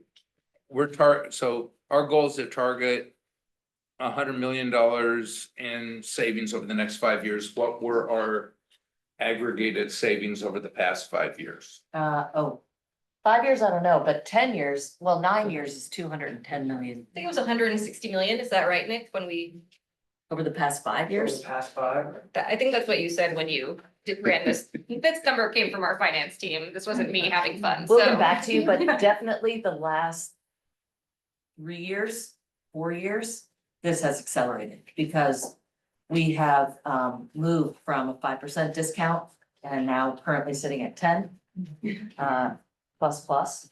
So we can get that back to you, but it's over the last 9 years, 210 million is the most recent number. So 210 million over 9 years sounds like more than 100 million over 5 years. So in other words, do you think we're shooting low? So yeah, this Okay. doesn't sound like it's the right target. So, but Alright. let's get that Yeah, data let's get and then that. we can discuss it. thank you. It's not low by a lot, is it? Whoa, 210 divided by 9 will give you a 5. number. This Yeah, is I got 20. That number's more than 20. We are facing a different economic and market It's totally different. situation than we did in the past. No, but our savings have accelerated in the last few years. Right, but don't Going forget, forward. we're coming into PCIA Yeah. headwinds. So let's go back and look at these. We will definitely do that. And we also wanted to make sure that we were both aspirational and achievable. So that's the reason, but we'll come back to you. Thanks for the question. Okay. Driving innovation, this one was a tough one to come up with a measurable metric for, so we want to drive adoption and or co-development of at least 10 PCE originated programs, policies, procurement models, technologies or operational tools by peers, CCAs and other utilities, local governments, policymakers or other market participants. Basically, we want to be the trendsetters, right? And I think a really good example of this is our 24/7 procurement strategy that we continue to pursue. And I think another good example is our right sizing philosophy on EV charging and home electrification. And that's something that we're doing that truly nobody else is doing. So we're looking for market changing innovation. We're not looking for things that other folks have done. Unless they're really good. Well, but then we're not driving innovation. We're copying their great innovation. We can have do a both. few. Yes, Sure. Dr. Lorraine. I think, I remember in the last strategic plan committee meeting, similarly having a little trouble with the number 10 and wondering whether it was maybe the best goal to seek a certain number of, great innovative approaches / programs like quantity versus quality. And I just wonder if you could speak a little more to like where we feel we are with regard to this and why. Sure. Well, I'm actually the hardest grader on staff. Leilani will tell you that. So for me to reach a number like this is a pretty high bar. I think, for example, we've seen phenomenal uptick in our customer retention once we hired our customer service representatives and brought everything in-house. I wouldn't necessarily put that here, even though it's been great because other CCAs have brought their customer service reps in-house. So I have a pretty, yeah, I'm Indian. I'm sorry. That's the way. So I think you bring up a good point about quality over quantity though. So maybe that's something that we can think about as we think of the metrics is hard on this one. Do you have any thoughts on that? Yeah, exactly that. Metrics are hard. For example, on policy, you might drive a really important policy that sets the standard nationally. We just heard things from Chris around that. But you might not be able to tie, if you really wanted to convert this to greenhouse gases reduced, you might not be able to tie that policy change directly to the amount of greenhouse gases we do. So that is, it's just tough, this question of setting measurable goals. Can It's I a great chime in? point. I'm gonna chime in and say, I appreciate the point, and we're really working hard, and I'm pretending that I have eyes in the back of my head looking at Leilani, who's our director of culture and HR, people and culture. We want to make sure that we have things that are specific and that we have a number that we hopefully will exceed. This is essentially 2 things a year. Yeah. If you just aggregate it out, right? And so, and there's a whole bucket of things in there. This is where regulatory, legislative, programs, policies. I think we could, if we thought about it for a few minutes, we could probably come up with 5 things in the last 2 years that would meet this metric. We'd have to get it by Shawnee. Maybe it would be 4. Yeah, so, anyway, we can think on it, but I'm hopeful that we leave a number in there just because I think that's something to aspire to.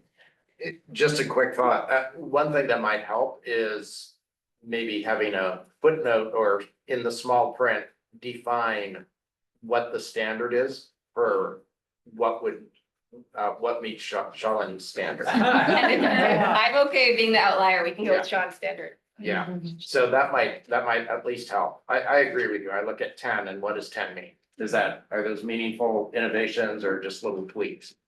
Yeah, and I think I would just mention that, if I might, like personally, I think, nothing personal, Shawnee, I would think like building in some flexibility to this would be great. I think partly in the number, but also partly in the definition. I mean, I think you brought up a great point as an example of our, bringing in our call center staff, I think we believe has had a lot of positive impact to the organization.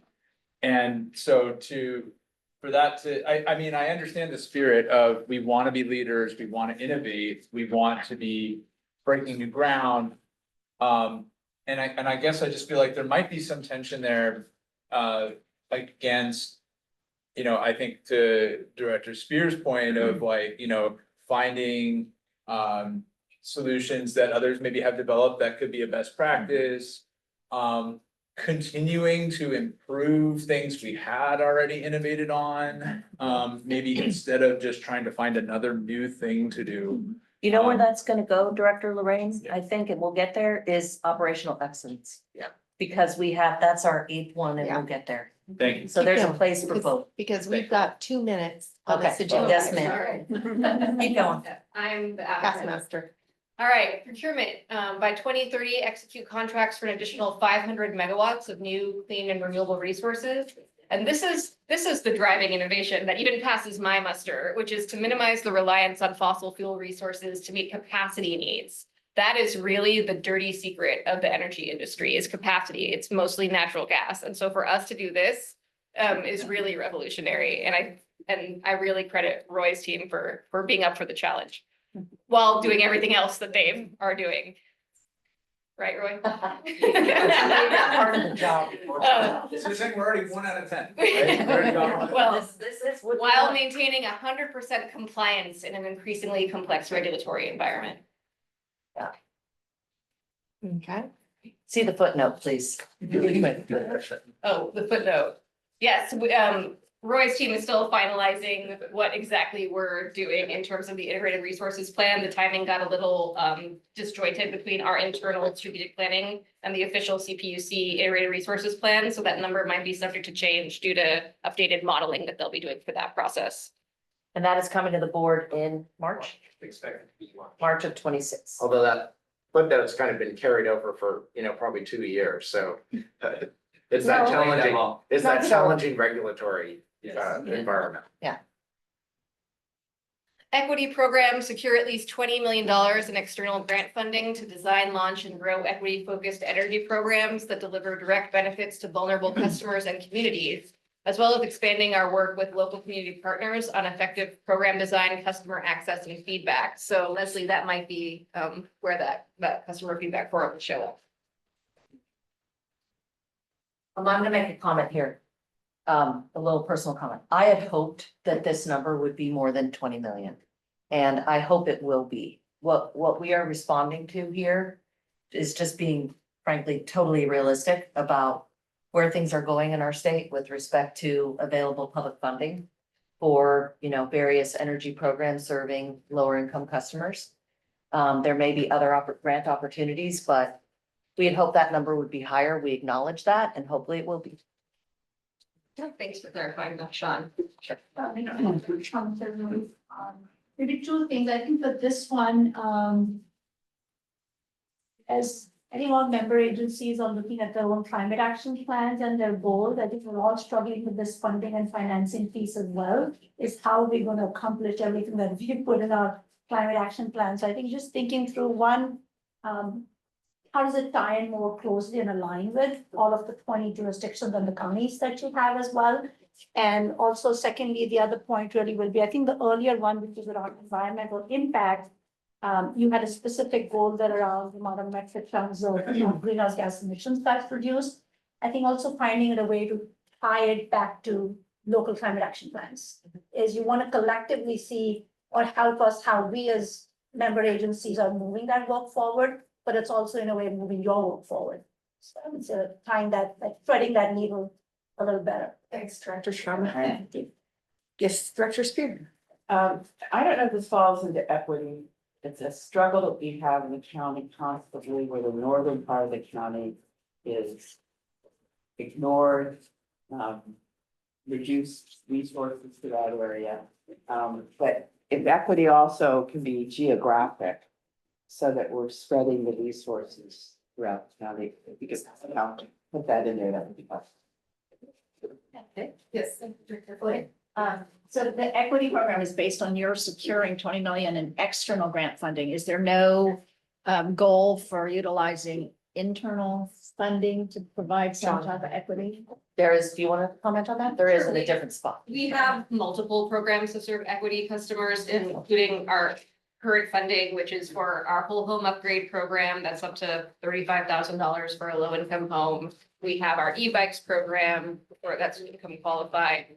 We have other used EV program. So we do have other programs. This is for accessing state funding that is available for disadvantaged communities, which is defined by geography in the Cal EnviroScreen 4.0 tool.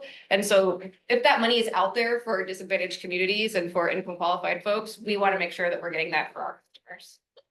Instead of allocating ratepayer funding to that. So it's just augmenting the investments that we're making with our own. What are we doing about, how many e-bikes are we funding? A lot.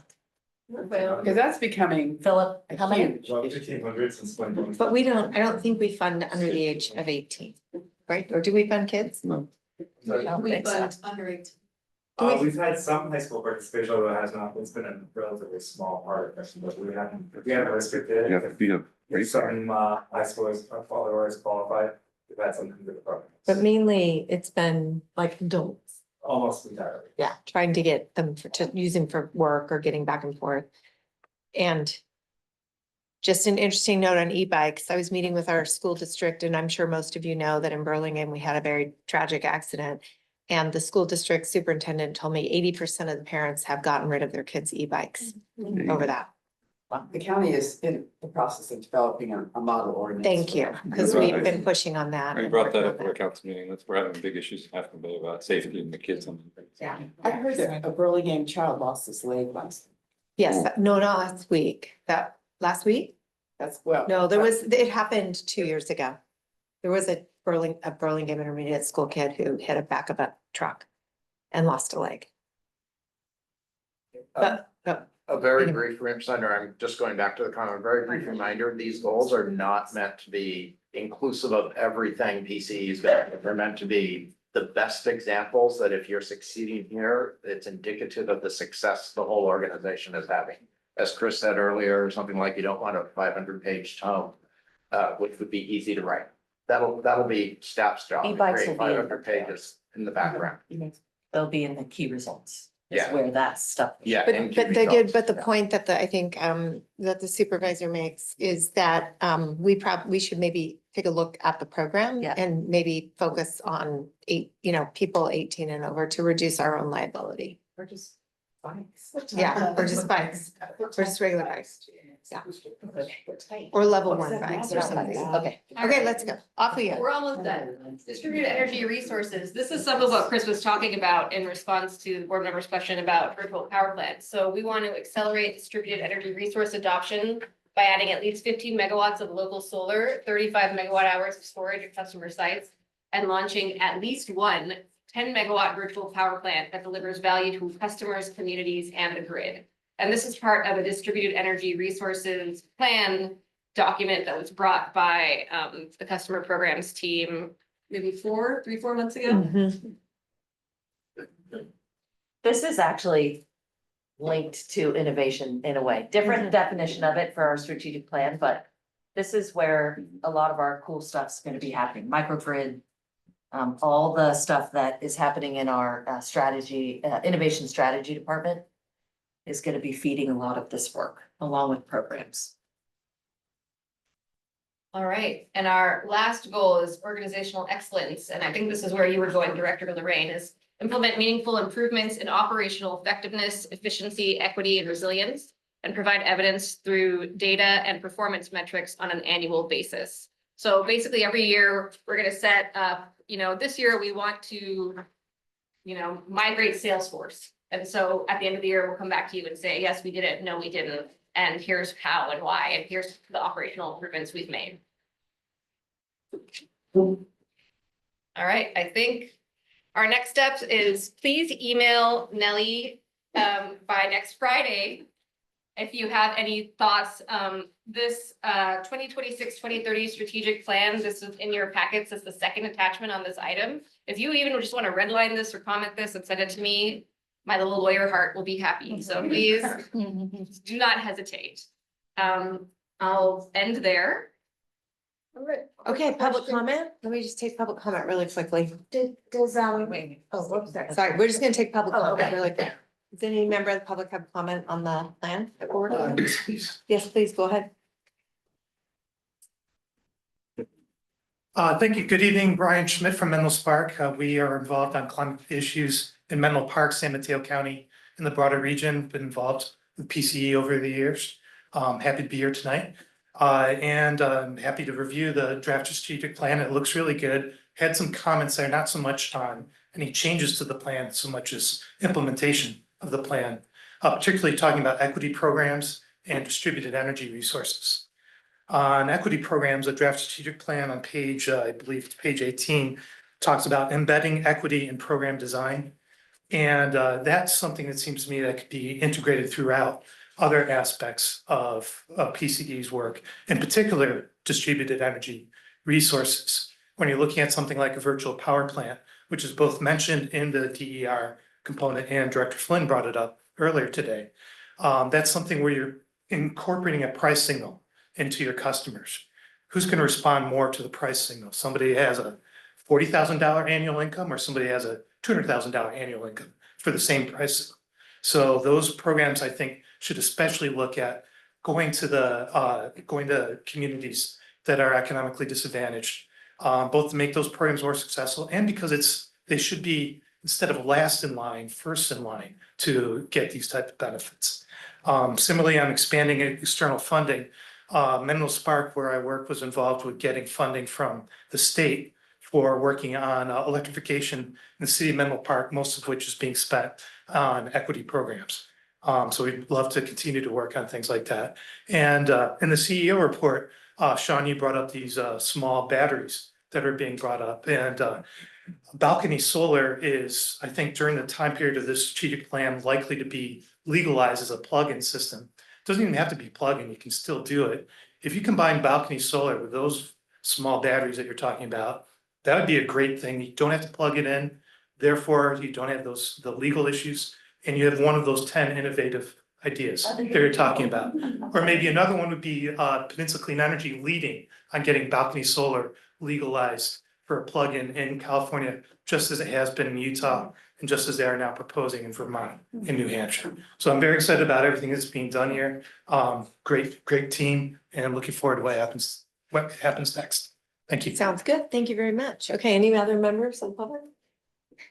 Are we good? Okay, we're gonna close public comment, and yes, I'll go back to, I have Director Nash. And then, is it Director Nash or Director? I've answered my own Director Ash? question, so I'm good. You've answered it? Yeah. Okay. So if there's no more comment, in order for us to just keep on time, oh yes, go I ahead. was just Director gonna Nash. say, I had a conversation with, since conversation about balcony solar last night. And there's some issues there, which feeding back into the grid and whether or not, how that works. Okay, just take it up with Shalini and the team. Okay, so we're a few minutes behind schedule here, and I don't want to cut off Gwen, because the next topic is really important. Actually, I think, let's see, it's next. Yeah, next is the new agency name, an action item. Oh, we got them mixed up in the slide deck. Well, we can just skip it. Would you That's all right, like we to can do skip the it. lease first? I think this one is going to require more conversation and brain power than the lease. Yep. So Nick, if you're okay with it, I'm gonna go ahead and move. Charlotte, Nick's over. Move again. I do want to say thank you, Shalini. Thank Yes. you, Lester. Thank you, Melanie. Shalini. Let's Thank take you. And back to you next month for adoption and then we'll be done. Okay. All right. Okay, Onward to the main. Agency name. Okay. We're gonna flip to the right slide. Yeah, they're working on it. Okay. Gwen is gonna sit. Be careful of the reveal. While you flip, for those of us that might have our alternates next month here because of the change of date, will the strategic plan be on the consent? Or should we talk to our alternates about not coming with a whole bunch of questions? I think you should always talk to your alternates about what's gonna be on and kind of where you're going with it, Yeah. and then kind of give them some direction, and then if they have questions, it would be helpful if they called beforehand, so we don't spend hours litigating everything here. I don't think it will be on consent, but TBD. Okay. I'll talk, I mean, she'll be fine, but. Yeah. I want to set this up for Gwen, because this is a topic that has been percolating for, gosh, probably 18 months ago. Gwen and team first brought this to the board. This is before some of the newer board members. So you may have a little bit of catch up here. We're not going to rehash all the different things that Gwen and the consultants and all of that have done.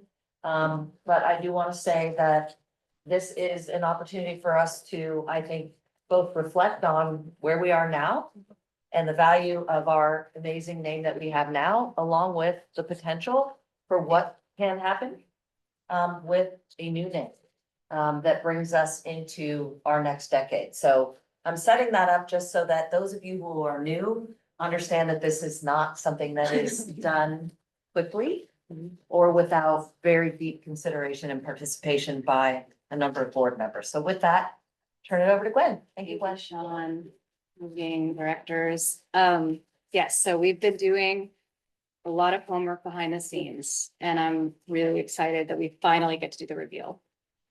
So briefly. Oh, that's what I'm afraid of. Okay, so quick recap, because at the last board meeting, went into detail about the process, but just high level. We started this process by taking in a lot of voices. We talked to staff, board, community champions, local partners, really to answer the question, what is the job that a new name would need to do? That led to the creative framework. Lexicon Branding took that creative framework, generated hundreds of possible names. They then went to our naming committee, which consisted of Sean, Shalini, and 7 of our board members. They whittled that down to, or they looked at 40 names. From there, sent 11 of those names onto trademark screening. From there, 6 went to be tested in front of hundreds of customers. So here we are, ready to show you the 2 that have risen to the top. And so I'm gonna show you the names. But we'll get there, not just yet, a couple more slides. So we're gonna show you the names. Put it through ChatGPT. Hired a consultant here. Probably. So yes, we'll show you the top 2 candidates. Then I'm gonna walk through the customer research that supports them. Then we'll open it up for discussion and you'll have the opportunity to vote on whether or not to remain Peninsula Clean Energy or move forward with a new name.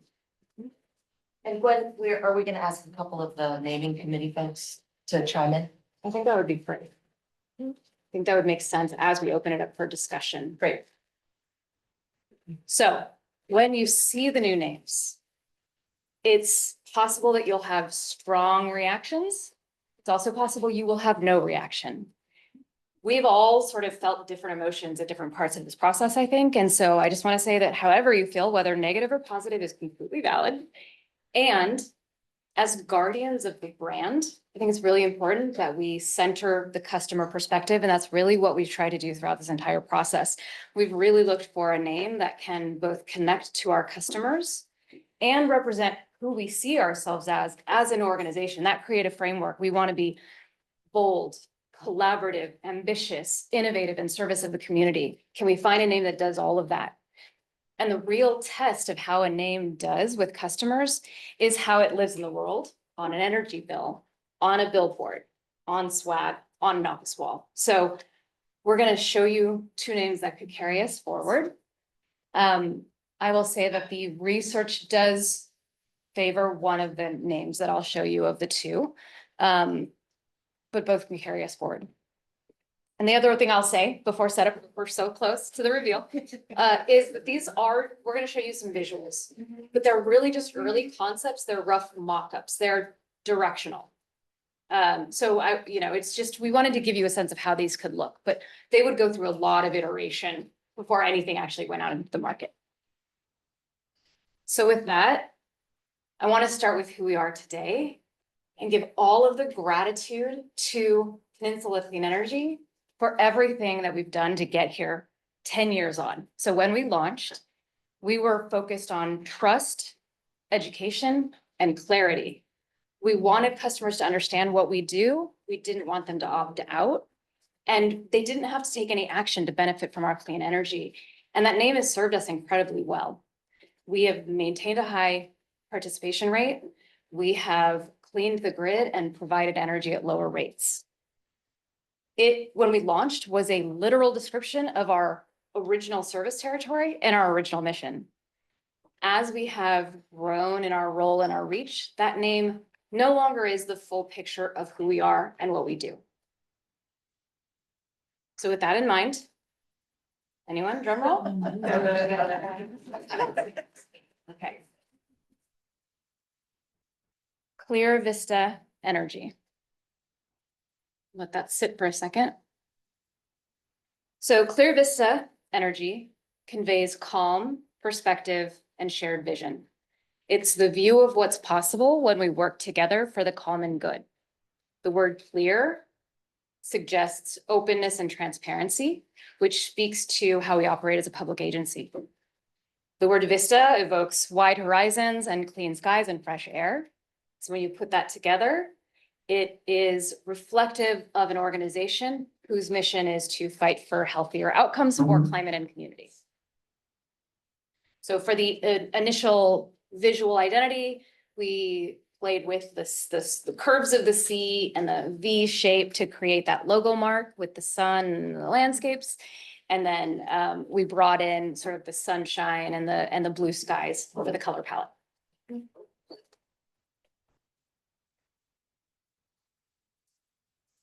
Name candidate B.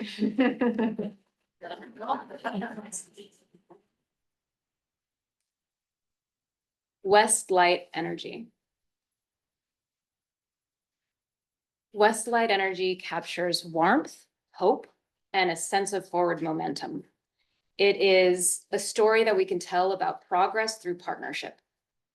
The word West has positive associations across our entire service territory, both in Merced County and San Mateo County. It is a word that's rooted in the rugged natural beauty of California's coastline and the trailblazing spirit of the West. It is a word that has local resonance while not being geographically limiting. The word light connects us directly to electricity, but it has this added meaning of guidance, renewal, and possibility.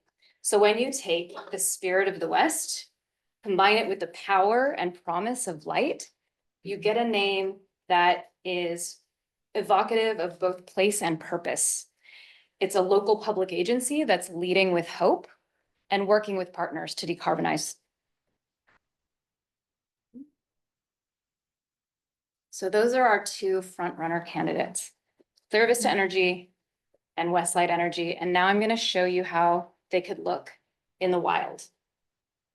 Okay, so first, we're talking about moving into a new office space. So just a little bit of setup for this. Imagine we're in our new office space. We want to have a way of connecting our staff who's walking by this wall every day to connect to the name of the organization, the mission, and our internal values. And if you don't know our internal values, they are practice curiosity and openness, center we over me, and serve with purpose.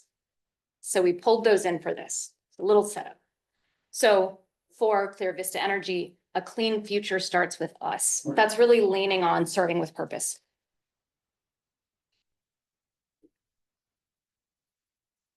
Westlight Energy, the power of we.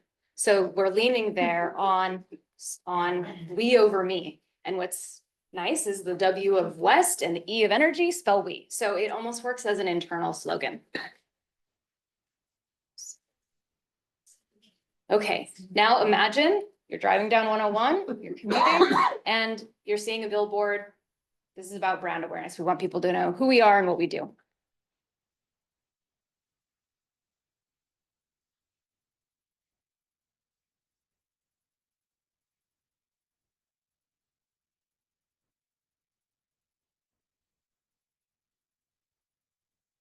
Okay. All right, and of course you have to have swag. So imagine the physical objects that you're carrying as staff, as board, in the community. What does that tote bag look like? What does that water bottle look like? In there. And then finally, very importantly, is what it looks like on an energy bill, because no matter how hard we try, so many customers are going to engage with us only through the bill. And so is it believable? And we'll talk about this more in the customer research. Is it believable and credible in context? So here's how Clear Vista Energy would look on the bill.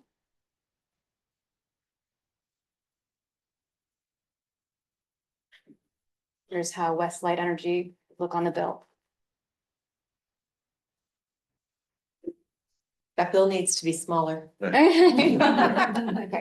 And now I just mentioned that we went through early concepts. A lot of work would be done to evolve these or potentially. So I just wanted to give you a sense of, there are a lot of different ways that you could go with it. You could do different colors. You could bold different parts of the words, lower cases and upper cases. So that's just to give you a sense of direction.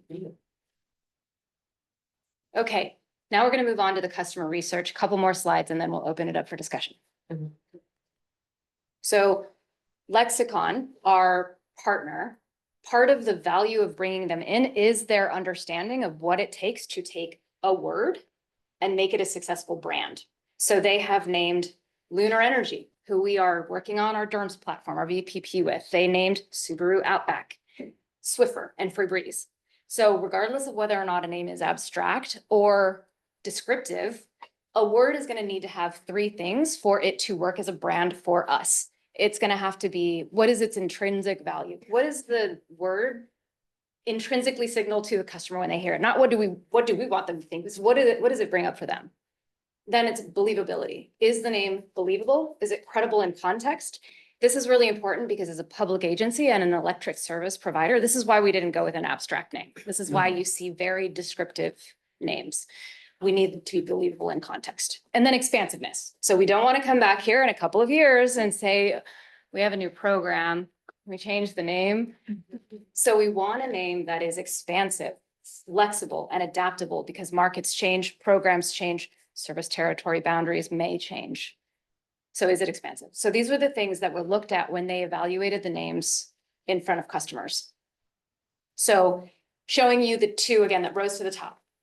When they looked across the qualitative and quantitative research, what they found was that the names fit into various groupings. So nature on the top, technology on the bottom, bold to safe. So Westlight and Clear Vista were both on the nature side. They both evoked clarity and optimism, with Westlight being more bold and Clear Vista being more safe.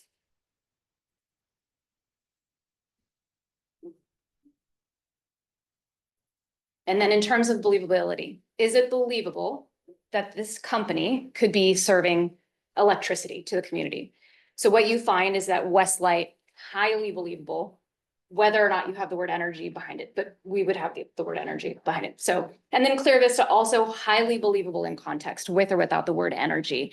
Westlight, marginally more believable. And then again, so intrinsic value. Through our creative framework, we said we want to be bold, innovative, ambitious.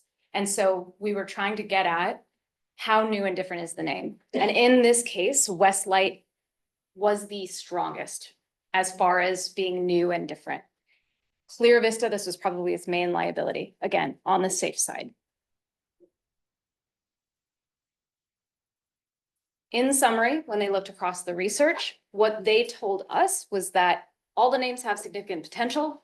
Westlight stands out from the rest for its vivid associations, its familiar word parts, being simple to pronounce, easy to remember, and this storytelling relevance, because you still get that local quality while not being geographically limited. So our recommendation. Shocking. Our recommendation, really resting on the customer research, is Westlight Energy for our new name. It had the highest performance, strongest in customer testing for believability and intrinsic value. It was emotionally resonant. It was seen as bright, positive, and trustworthy. It had that expansive fit. It reflects our coastal roots and Central Valley reach. And it aligns with our brand. Bold, collaborative, confident, and forward-looking. Clear Vista is a solid alternative. But Westlight best captures our future direction. Okay. All right. Oh, do you wanna? No, Will you I think put- we can will go. you put the slide back that has the two logos side by side? Yes. So we have it. Yep. I'm gonna go to the ones that we liked the most. That one. Oh, that one. Just so we have it up. Okay. Thank you, Gwen. Thank you, Gwen. I just want to say that I want to say thank you to the committee that worked on this. I know you had a lot of meetings on this, and I know there was anguish and there was happiness and the emotions, and I was intentionally not on it. Because I just felt like it needed to be very organic, and I want to make sure that, you know, I'm kind of seeing this for the first time myself, and I just really appreciate how hard y'all worked, and Gwen, your staff did a wonderful job. And I also just sort of want to point out that, you know, you didn't talk about it today, but the last time you were here, you had a little reminder about the complications with the name Peninsula Clean Energy. And that PCE sounds like PGE. And people get mixed up that we're PG&E, not this, that, and they don't exactly know what we do. When you considered this, did they weigh in Peninsula Clean Energy on all that?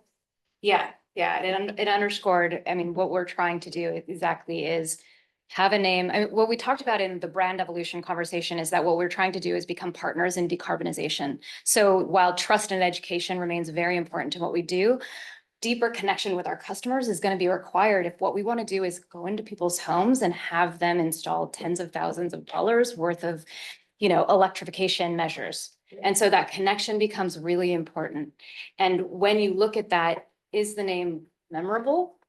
And it's hard to connect to an acronym. Yeah, so there are a number of challenges that the name currently posed, aside from just the, you know, kind of. And some of the other CCAs have moved their branding in this direction as well. Yeah. Away from So- sort of the actual nomenclature of the region, like, for example, Marin Clean Energy. Is MCE, yes. Ava.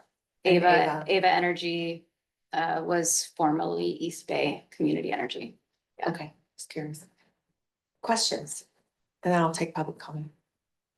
I guess I have questions already. Yes, please go, Director Flynn. the liaison, so, or the alternate, but I have questions. So when I looked at some of the public data that you showed up there, Westlake, came to the top, but Clear Vista was not very high. So Yeah, how did you decide to bring that one in as the second choice when seemed like there was a whole lot of other rejected ones that were yeah. significantly higher? It's a great question. And so we actually had a second front runner. And when we did secondary initial testing, some real structural problems popped up with it that went, okay, this isn't going to work as a name. And then other names became a challenge because from that believability perspective, they were maybe too technology focused and they became less recognizable as an electricity company. And so there were a number of different reasons that we were trying to balance there. And so when we really got clear on, okay, I think it was clear to say that Westlight was that front runner. What is that second one that still checks those boxes that we would feel comfortable and proud of? And that one then filled that spot. And have you kind of decided on colors yet, or is that still gonna? No, and so for the, Westlight, we played with natural light, gradients of sunrise and sunset, and Clear Vista, we played with kind of blue skies. But again, like I said, early, as my 16-year-old So would say, they're luster vibes. They're just vibes, Is there a desire to really completely change off the colors that we have, that people kind of recognize for Mesa Clean Energy, to completely break with that, or?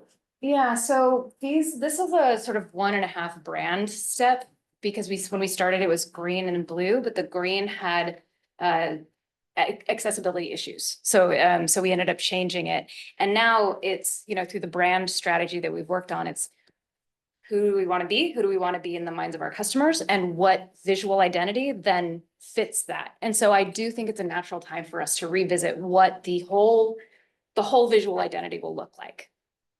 And Adam? I want to echo Chair Poston's gratitude to all who put in what was surely quite a bit of effort on this. I like it. I like it. I have to say, I was relieved. I wasn't really sure how I was gonna go, and I do think I like Westlight better for reasons that I think Gwen already articulated. I do want to shout out, I like the logo that Clear Vista currently has. I think it's nice looking, but I do think I am down for Westlight, and I like the power of we. I think it's really good. So Yeah, that is good. want to thank you and show initial support for Westlight. Thank you. This, Behind you. we have, this is Ken. Just, Director I'm just Gonzalez. curious, was it real intentional to get away from the clean energy part of it? And are other companies dropping that kind of from their exact name, clean energy gates? You could do, so there's been movement away from clean, there's no movement away from the mission of clean, No. right? Clearly. Just- But yeah, interestingly, there are some misconceptions that pop up when you use clean, being that it automatically sounds more expensive. And that's not true in our case, but that has created extra work from a messaging standpoint. And so, I think the idea would be to move away from that. But like in Ava's case, they were community energy, not clean. And so I think There's also the opportunity for taglines to bring that in. So I think we would definitely look at that. Yeah. Yeah, yes. Thank you. Thank you, Director Gonzalez. Director, what do we have up here? Sorry, John. I'm like looking at this now. No, I'll just chime in. I was on the subcommittee, so thank you, Adam, for breaking the ice. And I'll just say, change is hard, right? One thing, as we lived and breathed this as a subcommittee, we do have a problem, right? We just sound too much like PG&E. And if we're anything, we're trying to differentiate ourselves from that, right? So have to do something, and there was just a general recognition of that. And I'll just say, Gwen and team ran a heck of a process, and that started just by finding lexicon. Those guys are rock stars, and the process they put us through. These guys helped Apple name my PowerBook, for example. So we definitely had the right folks helping us, was my impression. And I'll just also say, it's a constrained choice. All of us had other names that we really liked. But then there's a trademark issue or there's a language issue, and that's what Lexicon really walked us through, was a very, there's dozens of ways it appears to make a bad mistake here. And that's really what this process is to get us to where we're not gonna make a mistake and that we can really get behind something and move forward. And so I too support Westlight. I think that puts us in a good place and but it's hard to come to a decision like this so late in a process. So, there was some discussion about should this even be a choice for the whole board? But we decided we wanted to respect the board and put a choice out there, but it's hard to come in at the end. So, hope we can wrestle with it and get to a decision here. Thank you. And I see Director Brazine really quick has a hand up online. Can we take that? Yes, can you hear me okay? He's the alternate for Los Banos. Yes, we can hear you.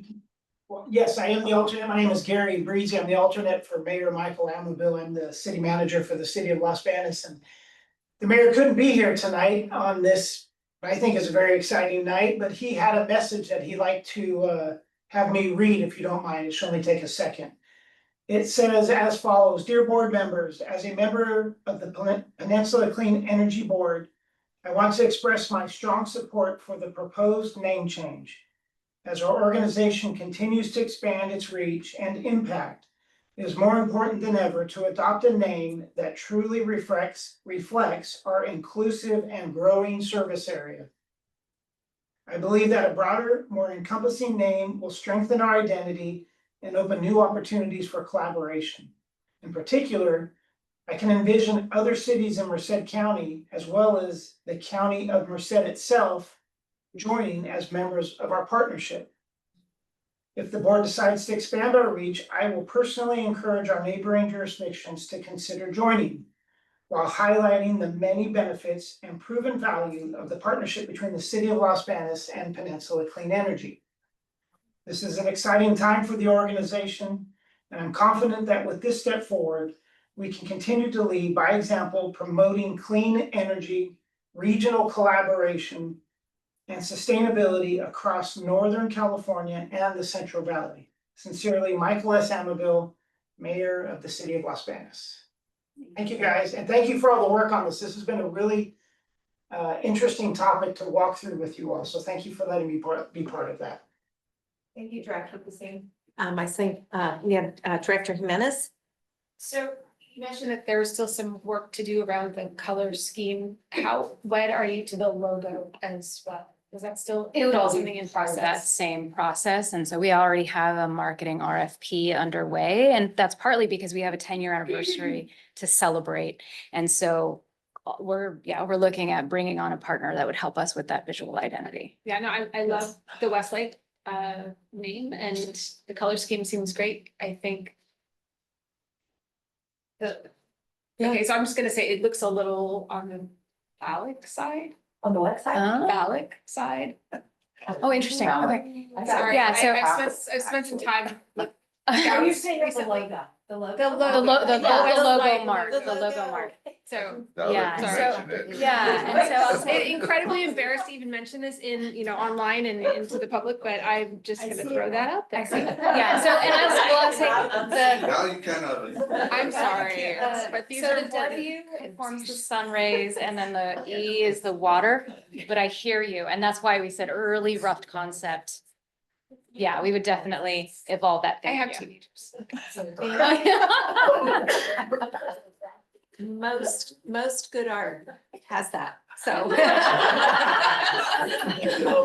Just saying. Okay, then. Okay, more hands. We have Director Sharma, then Director DeGolia. Yeah, thank you so much, and I really enjoyed the research part, where kind of how you walked us through and shared, how you reached that decision.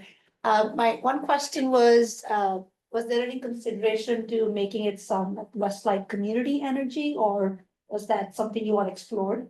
Well, the issue there is the length. So similar to Peninsula Clean Energy, it becomes something you want to make into an acronym. You're trying to stay away from an acronym. We're trying to stay away from an acronym. I mean, what's nice is that Westlight Energy as an acronym becomes we. So yeah, that's the key challenge is that if you did Westlake Community Energy, it becomes WCE, and that's harder to connect with. Director Delegating.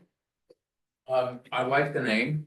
I think that we have a problem with the similarity to PG&E, but I don't think anybody should be under an illusion that changing the name is gonna totally get away from that problem.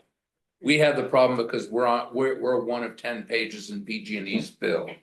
And as long as we're one of 10 pages in PG&E's bill, most of our customers aren't gonna recognize that anything is in there is different from PG&E.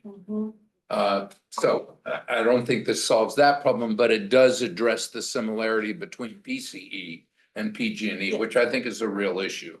Thank you. The only thing, and I like the suggestion of changing the logo, but I don't have any comment about that. But the only thing I don't like is the word energy is so small. You know, like I'm looking, well, what if you put the word energy in front of the G? The word energy under Clear Vista is really good. It feels healthy. It doesn't feel that way with the energy in Westlake. Yeah, honestly, these were largely, when we saw the names, we saw them in black and white font.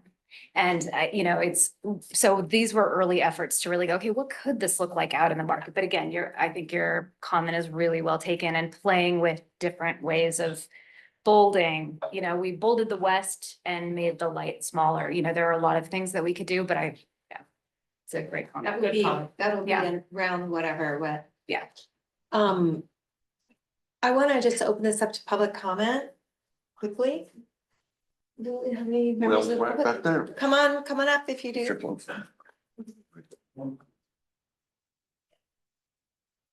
I say this is Michael Clausen, the Community Advisory Committee. I say this with some trepidation, but I think it's a mistake to change the name. The people who founded this organization, I was part of the larger group, really were working to come up to address climate change and to bring up alternative energy and renewable energy and community-based energy.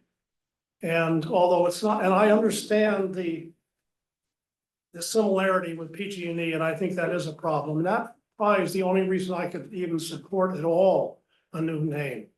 Because I just don't think that these others, it doesn't sound like it's not energy, it's not change. It's basically the status quo with a new name, and I think the only way it might work is with a really strong tagline that would be always included. So I know this is probably why the CAC is not popular, but I just wanted to put in my input. Yes, Director McKenzie. Yeah. In my day job, I work with people who do branding and naming things. It's not what I do, but I've sat through a bunch of branding and naming things doing what I do. The most successful ones my colleagues have done are company names that tell the customer exactly what the company does. And these are too subtle. They're too indirect. These could be the name of any utility anywhere in the country that does anything. So I don't like them, sorry. The current name, the peninsula part of the name, that's a problem, and we should definitely change it. The clean energy part of the name is not bad. That's closer to telling the customer what we actually do. When I was a kid, my local utility was named Kansas City Power and Light. That's a really old-fashioned utility name, but power and light are great words. Those are great things to have in your company name.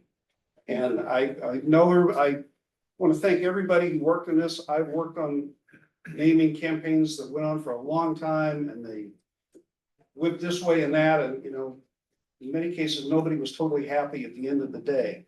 But the ones that worked to sell the product were not very subtle, but they very directly told the customer exactly what the company was pitching. So that's all I got. Other comment?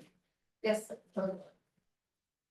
Being part of this process that went on forever. And thank you, Gwen, for coming on board with PCE, because all I have done is bug you about the PG&E, PCE, because I'm so tired of my neighbors still telling me that they are using PG&E when they're PCE customers.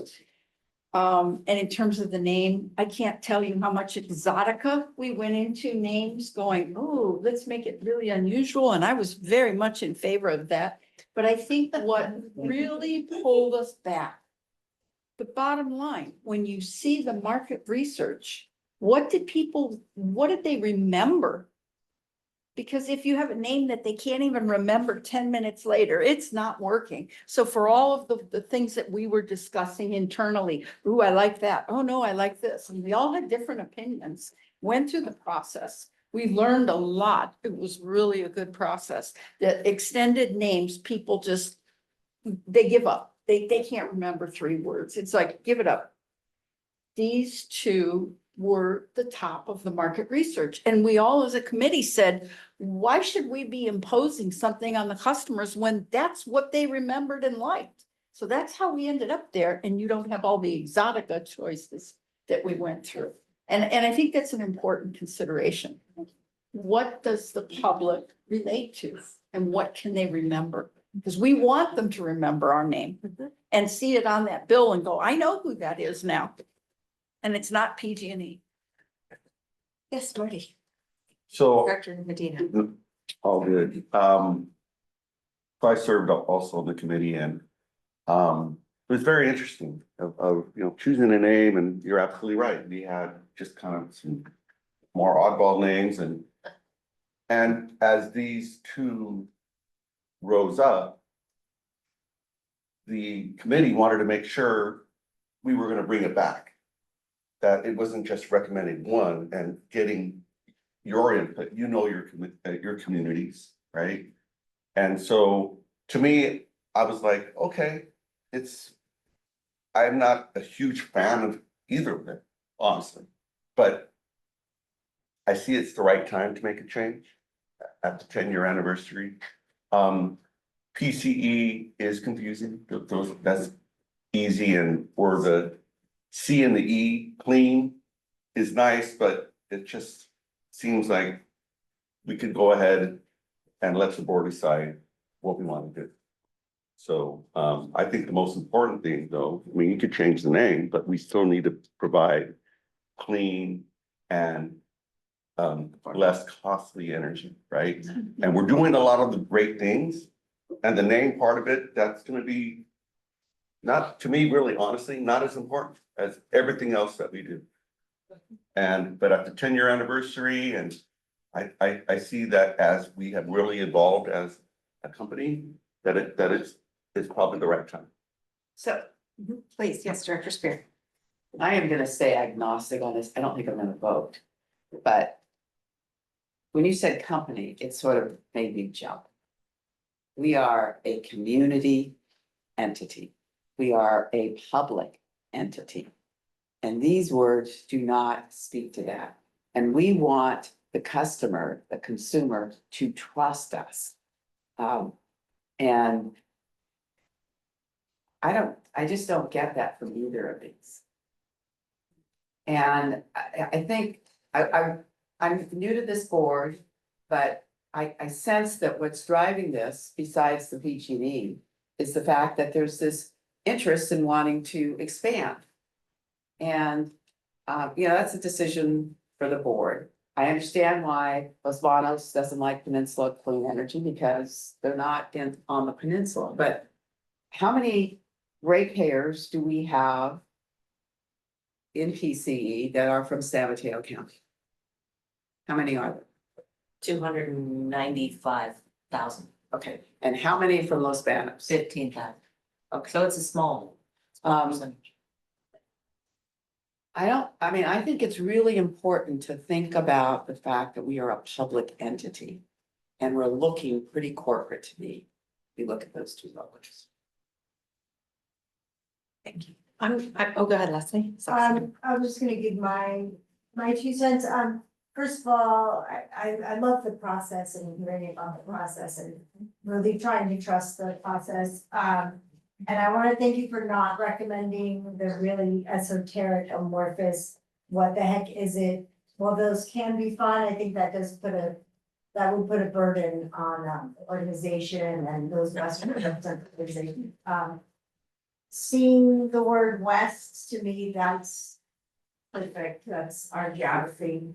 And light, which is positive, easy, not complicated, light has so many, implications that I think are all good. You know, it's not complicated to be with us, right? We're light, we're easy, we're breezy, but also you click on your light. And then I think that, like Gwen said, with the taglines, and I think Chair Colson also said with the taglines, right? Your clean community power source, or whatever it is, those words that we find that the customers maybe want added at a certain point to make it clear what we do, but in terms of when we're talking about ourselves, where we normally say PCE, what is that? Then we would say Westlight. And when you're using the shorthand, which would be Westlight, it's much clearer than when you use the shorthand now, PCE. What is that, right? Westlight, that's kind of clear. You're in the west, you're providing light, so, and again, most importantly, thank you for not choosing something really random. Yeah. Can I make one comment, just Yeah. maybe, and it's that I think these are all really good points. One of the things that Lexicon really said over and over again is that the name is a vessel. The name shouldn't do everything, just like Patagonia as the name of the company. You already know what they do without the word environment being in it. When you say Kleenex. yeah, you know. Swiffer. Yeah, and so what's gonna be really important is not just the name itself, which is a vessel, it is the tagline, it is the proof points, it is continuing to do what you say you're gonna do in your strategic plan. And so I just wanna say, I think you're on, and that we don't wanna over rely on the name to do everything, but we would have .org, right? So westlightenergy.org is one of those ways that you then Convey. .gov, you convey that you're a government agency, so you don't just lean on the name to do everything, I think is the one thing that we've really learned through this process. It's. Can I also add? Yeah. I want to tag onto that and say, Supervisor Spear, I really appreciate your comment. Because this has been an up and down sort of like holding on to our roots. I was around at the roots as well as so many of you. And so it's been mixed personally. There were a couple of other names. One that actually spoke directly to public energy was a name called Civic Energy. I'm just gonna say it. It's called Civic Energy. And a lot of us like that. Then what happened, there were a couple names on the list, right? And then what happened was we had to take it back. Lexicon and the attorneys ran it through trademark. There were a bunch of names that just didn't make it because it didn't make it through trademark. So in the end, the community spoke, the staff worked on it, the attorneys had their hand in it. And this is where we landed, darn near close to the top, but there were a few that just didn't make the cut that may have been a more direct fit for what you're talking about. And I honor that. I liked it better. And it just didn't happen. So I think this is a moment of potential change that isn't exactly easy. It doesn't have to happen, we're doing a brand campaign, no matter what. We are doing that for our 10-year anniversaries. But the board 18 months ago said, why spend all this money on a new brand campaign without first really doing a gut check and a true check on where do we want to be in the next 10 years? And that's really why we're here. Regardless ultimately of what the name is. So I just wanted to reflect back. I agree with you. And there are other considerations too. Yes, please. In the testing, was there any breakdown between Spanish speakers and Yes. English speakers? Yeah, we did a Spanish focus group. And Spanish how did the two names, which did better? It's a really good question. Westlight did better. It had cultural resonance in all of our priority languages. Whereas Clear Vista, I think, Claro, it evoked eye drops. And so it was a little more challenging for that reason. People thought it was odd. Invisalign for me, actually. Yeah. Because it's clear and Christina, do you have a comment? Yeah, I was just gonna say, yeah, neither name jumped out at me, but I love the power of we. Yeah. Yeah. And I Why think don't we that's. call it we? Yeah. Just the power of we. And yes, I have Director Martinez. Yeah, thank you. I'll add my thanks to the committee, great work that Glenn did. I have to say, I'm having a trouble with this too. I had been through a rebrand. I worked at San Mateo Credit Union before they became Montero Credit Union. And that created, I mean, just whole other workflow for staff to have to deal with the whys and, you know, hearing the stories from members who have been longtime members saying, you know, my mom made me a member, it was my first bank account, but I think part of what happened there too was there wasn't a direct connection to the community of the service area. And I absolutely hear, you know, the mayor from Los Banos saying that they're not necessarily represented by the name. I wonder if there was maybe like a California centered name, right? Something that's Merced County, San Mateo County were shared in a lot of our state history. I wonder if there's a way that we can tie the geography, but separate from that, I'll have to get used to it. Westlight sounds great. I think I preferred the colors of Clear Vista. If we could swap those, I thought that would look really great. It feels like we don't have too much of that palette here, but anyway, I'll leave it there. Okay, and yes, Betsy. I think So I served on the committee and again, echo what everyone else has said. West does encompass California, was the whole idea of West. I really like it the way it's displayed here with the all lowercase, so it's not separating the two. Yeah. Names up. Thank you. Okay, I think everyone's pretty much spoken, so I'm gonna wrap it up here and then we'll call for the question. So, I had never seen either of these before, and so for the first time tonight, I got to see them. As a fifth generation Californian, I love the West. I also think that right now we are in a lot of really complicated political turmoil. And there are people on one side of the aisle and people on another side of the aisle who are trying, and what I'm so proud about is us, is that we have brought everyone together under something that no one can argue about. Cleaner living, lower prices. And it doesn't matter whether you are, you know, on this side or whatever. This is amazingly something we can all gather around and resonate. And if we could do more of this in California and bring more people together from the Central Valley to the coast and show how much we actually share and care about as a community, as a state, and that we can be the vision of the West and the light for a country that is just savagely in ruin right now, in my opinion. I'm proud of this. And my heart, when I look at this, just lines right up with that. As a multi-generational Californian, as a person who really is working to try to figure out how to bring our friends in the Central Valley, my family that live in the Central Valley for 5 generations, along with the Westerners, and put us all together and move us all in a good direction and be inclusive and committed as a state and as people, not on political spectrum, but on humanity spectrum. So with that, I'm going to make a motion to approve Westlight. Second. Oh, my goodness. Okay, who's second? I'm going to give it to Doug. Mr. I sat on the committee and did all the work. Thank you. Roll call vote. Adam, you win with the new office, by the way. You don't have to ride your bike so far. But you can have that motion. So Nellie, can we have a roll call vote, please? Yes.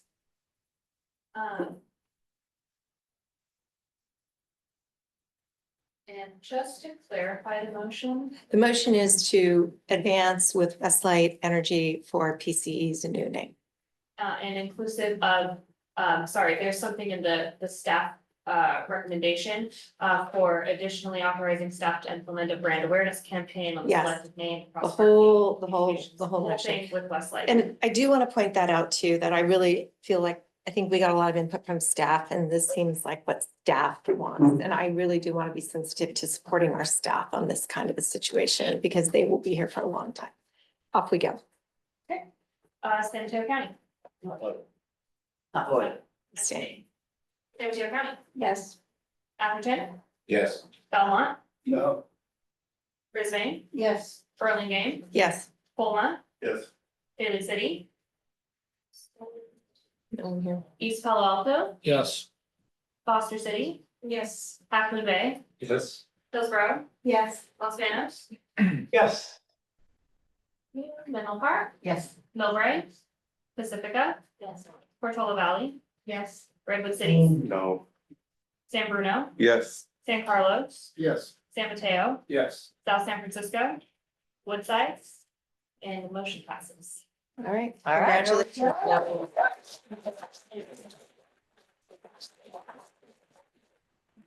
Well done, Gwen. Thank you very Gwen, much. can you give us 1 minute on exactly how we will move forward now and then we'll be coming back to you? Yeah, I will just quickly, so we said we already have a marketing RFP out over the next 2 quarters. We have a cross-departmental brand transition plan. Luckily, we're not the first ones to do this. We have a 22 tab spreadsheet of all the things that Ava did. It's gonna help us. For instance, we're gonna inventory all the customer touch points for updates. We're gonna conduct the stakeholder and staff briefings. We'll award a marketing RFP. And then in early next year, we will develop that brand identity. We'll come back to you probably in January with the sort of more full-fledged rollout plan. Then there'll be a public introduction of the new name starting in Q2. So we will continue as Peninsula Clean Energy until then, until Q2. We're not going to start calling ourselves Westlight right now. We're going to be very clear that we remain that for now. And then we'll integrate that branding across digital platforms, communications, materials, and we'll launch a broader awareness campaign. So there'll be the 10-year anniversary to celebrate, it's this nice organic moment where we get to celebrate who we are and what we've done, and then also turn to face the future as Westlight. So we can do this as a coherent story about our evolution. Okay. All right. Thank you for getting us back on time, Gwen. Thank you. And thank you all for the help. We're going to move on really quickly to the. Just need I this. have a quick question. Yeah, oh, yes, There's sorry. a lot of feedback on, I think, the logo. Yeah. The colors, I think, just a question, will that be coming back to the board? That's, yeah. I think it comes back to. I mean, I don't think it's gonna be, 15 Tomorrow. options. Yeah. But, there is a marketing committee who will continue on as well. I think just those people have some thoughts about it. Oh, we took notes. Yeah. Thank you. All right, we're going Thank to you, move Gwen. on to Nick handling our discussion around seeking approval to delegate authority to the CEO to complete lease negotiations and execute a lease agreement for office space at 400 El Camino Real. Nick. Great. Nelly, Brianna, can you? Yeah. Okay. Does everyone want to take a deep breath while we get the slide going? I think I want to take a deep breath. Take a deep breath. It's gonna be an interesting year. Passion fruit cups. Passion fruit cups. They're orange. Are they right? They are. They are. Chocolate. Oh, that's How many calories? Fat free. 0. No carbs after it's coffee. Can we start talking before the slide comes on? All right, why don't you go ahead, Nick? Sure. Right? Yeah, I got it in front of me. I have Let's it go. here. No one else does. Okay, so changes in the air. More to come. So, oh, here we come. Just to level set everyone on the background. Our current lease, where we are sitting right now, expires on September 30th, 2026. So basically a year from today. So that's why we're here. We need to make a decision. We could extend the lease and stay where we are, or we could seek a new office. And so that's why I wanted to talk to you about path forward. Just to level set everyone on where we are today. A lot of this was in the staff report, so I won't spend too much time on it, but we currently occupy just north of 7,600 square feet right here. Unfortunately, and we could probably fit into that, so it's not too small. The problem is it's in 2 physically separated suites. We have this office here, and we've got another suite in the building next door, so far from ideal. We've had tremendous staff growth. When we signed the lease for this place, we had 17 employees back in 2017. Today, we have 65. We do have a remote first hybrid work policy, but employees still come to the office. We have a lot of days when we've got critical mass, Wednesdays, we've got tons of people here. A lot of people like myself come in multiple times a week. So we want a place to congregate and collaborate. To kick off this process, we formed a committee of various staff members from throughout the agency. And importantly, we engage support. We don't do this for a living, so we engage JLL, which is a leading brokerage agency who sort of helped us along the way. The first thing we sort of did is sort of assess our current offices, and it became clear, not that this was really new news, but it did become clear that there are some challenges with our current location. I think the first one is it's too small. We have insufficient workstation availability on many days. As I mentioned, we have a staff of 65. Now, granted, all those don't live in the Bay Area, but we only have 20 workstations out there right now. So there are many days when we don't have enough cubes or space, and we also don't have, importantly, enough conference rooms. A lot of people, if they're going to come into the office, they want to collaborate with others. And we only have really 2 conference rooms over there and then this large boardroom. The boardroom is not ideal. We've made it work for many years, but it's by far not at all what we want a leading boardroom to look like. It's cramped, as we all probably feel right now. It's got this awkward pillar in the middle, which is not ideal. I was sitting over there and it's hard to see the screen. And so it's not ideal. And so we're looking for a new office that hopefully satisfies our needs. A physical location. We are currently in the sort of southern edge of our county. We did and I'll talk about this, sort of a center of gravity study, and most of our staff members are sort of San Mateo County, Belmont area. So we are on the southern edge. In addition, it's really hard to get here via public transportation. There's one bus stop right outside, which I think goes to one location. And as far as we can tell, it's used mostly by students. So far from ideal again. And quarterly all staff meetings. We do, even though we are a hybrid work environment, we make an effort to bring all of our employees into the office at least once a quarter. We used to be able to do it in our offices here or next door. We are too large now. So that requires us to rent external conference space, which comes with costs and probably more importantly, logistic burden. So the first thing we did was try and assess our need. What are we looking for in an office? The first thing we asked is how big or small do we need? And so with the help of JLL, we determined that sort of the ideal target size was 9,000 to 10,000 square feet. I will mention that that's not assuming everyone comes into the office. That assumes we still have the hybrid work environment. We have employees who are in southern part of the state. If we were to sort of size this for our total employee base, it'd probably be closer to 12 to 13,000. Within that 9,000 to 10,000 square feet, we want flexibility. I think that's the big key. We heard from our staff members, people like the ability to collaborate, to move desks around, to get together with their colleagues. We want a larger boardroom. As I mentioned, this boardroom is insufficient. So we're looking for a place to have public come, staff participate. And then ideally, if possible, I'd love a place where we could gather the all staff together, not having to rent external locations. As far as physical location, no surprise, we're looking for something a little more centrally located. Again, if we did our center of gravity study and it was sort of this Belmont, San Mateo area, that's for both staff and board members and the public.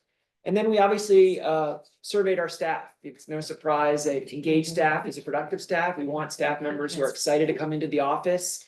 And so we asked them, what are you looking for the office of the future? And so here are a couple of the takeaways we learned. Ample parking, which we actually have here. That's one of the benefits of this location. It's you pull right out and park. Public transit access for those who don't want to drive. We have a lot of employees who live in the city. They would love to be able to take BART or Caltrain down. Walkability to amenities. We heard that loud and clear. We are sort of in a location desert here. People want to be able to walk to lunch, walk to get a Starbucks, walk to run an errand at CVS or Walgreens, or maybe even have a drink after work with a colleague or something like that. We don't have that here. And then modern workspace and natural light. So with that in mind, we looked at a ton of alternatives. A lot we just looked on the screen, but we ended up went out there and actually toured about 15 sites in person throughout the county. These sites, some of them were eliminated because of size, either too big, too small, some for costs, too expensive, some because they just didn't have access to public transportation, and some just had inadequate parking. We did look at ownership options. A couple of our peer CCAs have decided to purchase their headquarter building, so we wanted to make sure we explored that. but in the end, there's really few viable alternatives. Because we're looking for a building of 9,000 to 10,000 square feet, there are just not many buildings that size. They're usually bigger, as you can imagine, and so we could buy a bigger building, but then you're in the business of subleasing it out, or you're paying for more space than you need. There's also issues with ownership. It's less flexibility, so we kind of disregard. There was one candidate we looked at in Redwood, downtown Redwood City, but it ended up being disregarded because of really bad parking. So with all that, sort of when you think of your funnel approach, we narrowed down the group to basically 3 what we call finalists. They're all sort of in the same area. It wasn't on purpose. They just happened to end up in sort of that San Mateo area, and all actually on South El Camino Real Drive. First one, 520. Great building, great location. Unfortunately, the costliest of options. So CFO, I don't like that. 1,300, which was the lowest cost option, but as you can imagine, there's a reason. It really was in the sort of worst location of all the 3. Not much walkability to amenities, long walk to public transportation, and even that public transportation, it wasn't a bullet stop for Caltrain. And then 400, which for those of you who read the memo, is the one that we're recommending, which we think has the best balance of cost, location, and amenities. And I'll go into a little more detail on 400. So here's a pic. One thing, my Yeah. first congressional office was in that building. I heard That's that. great. We've got enough. Yay. Vote. Okay, so here's a picture of 400. It's a great location, downtown San Mateo, and I'll show you on the next page where it exactly is. Easy access to all 3 main highways, 10-minute walk to Caltrain bullet stop, and walkable to a ton of amenities, which I'll show you on the next page. Downtown San Mateo's got a ton of action. It's the full floor, which has a lot of benefits. It gives us a lot of flexibility. It says the 14th floor, but for those in marketing, it's really the 13th floor. But no one calls it 13th, but it's the second to highest floor on this building. That full floor layout's going to give us the ability to build out a large boardroom, open air boardroom, a lot of flexible workspace. We're going to be able to host all staff meetings. It's a little more space than we were actually looking for, so it's going to give us the opportunity to actually host community events and potential training sessions. And it has ample parking, not as maybe good parking as here, but 18 dedicated spots, which should be enough on most days. And importantly, the ability for public parking, which we would reimburse, but right next door, basically the parking lot right behind it. Here is a map. It's hard to see. You don't have to focus too much on the numbers, but this is where the building is. You can see the 400.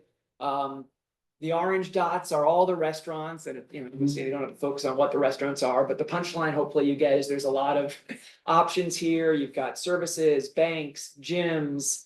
It's the red dotted line with the walk to Caltrain, which this map estimates as 10 minutes. So really, really a great location, probably not many better than, maybe a few better locations. That was too expensive. One in Burlingame, guys. But a great, That's a nice. but a great location. Here, here's a couple that flying in. Sorry, I'll just, here are a couple pictures just to bring it to light. People like to see what we're looking at. The top or left is the elevator bank. Middle one is I think that's the public parking side. There is a little outdoor space we could use. And then the bottom pictures, they're actually not of our suite, but give you an idea of what it could look like. And that's wouldn't be the boardroom. That just could be what a conference room looks like. And obviously the break room. A couple of the summary of the key terms. It is a little over 10,000 square feet, which is on the high end of what we were looking for, but it's hard to get the perfect amount of space we were looking for. As far as commencement date, we would hopefully move in on October 1st, though if you read the staff report, there is some risk there. The current tenant, their lease doesn't expire until July 15th, so there's a chance that date could get pushed out, and so we may have to extend the lease here for 1 or 2 months, but it seemed like a small price to pay for what we think is the most ideal location. Base rent is $6.50. That probably doesn't mean much to you, so I'll show you on the next page how that compares to other alternatives, but definitely lower than most of the options we looked at. The term is 87 months, which is 7.25 years, with the first 6 months free. Tenant improvement allowance, that was an important term we negotiated with the landlord. Basically, the landlord's going to give us about $850,000 to build out the space to our specs. So we've sort of told him what we are looking for, the conference rooms, the open air, the boardroom. We think we can do it within that budget. It could go slightly over depending on we may actually end up adjusting the bathrooms. But that was a lot of money that we were able to sort of negotiate out of the landlord, we think. Parking, as I mentioned, 18 stalls. And then importantly, we are getting the landlord to install 10 EV chargers exclusive to our use. We will have to pay for it, but that was obviously, it's important to us, aligns with our mission. And so we wanted to make sure that the landlord committed to doing that. And the last thing I'll just mention, exterior signage. So if you remember the picture, sorry, there's gonna fly out. Right now, you can see in the upper right, that's the actual landlord owner's logo, but we negotiated the option to put Westlight Energy up there. It's only the option, so we don't have to do it.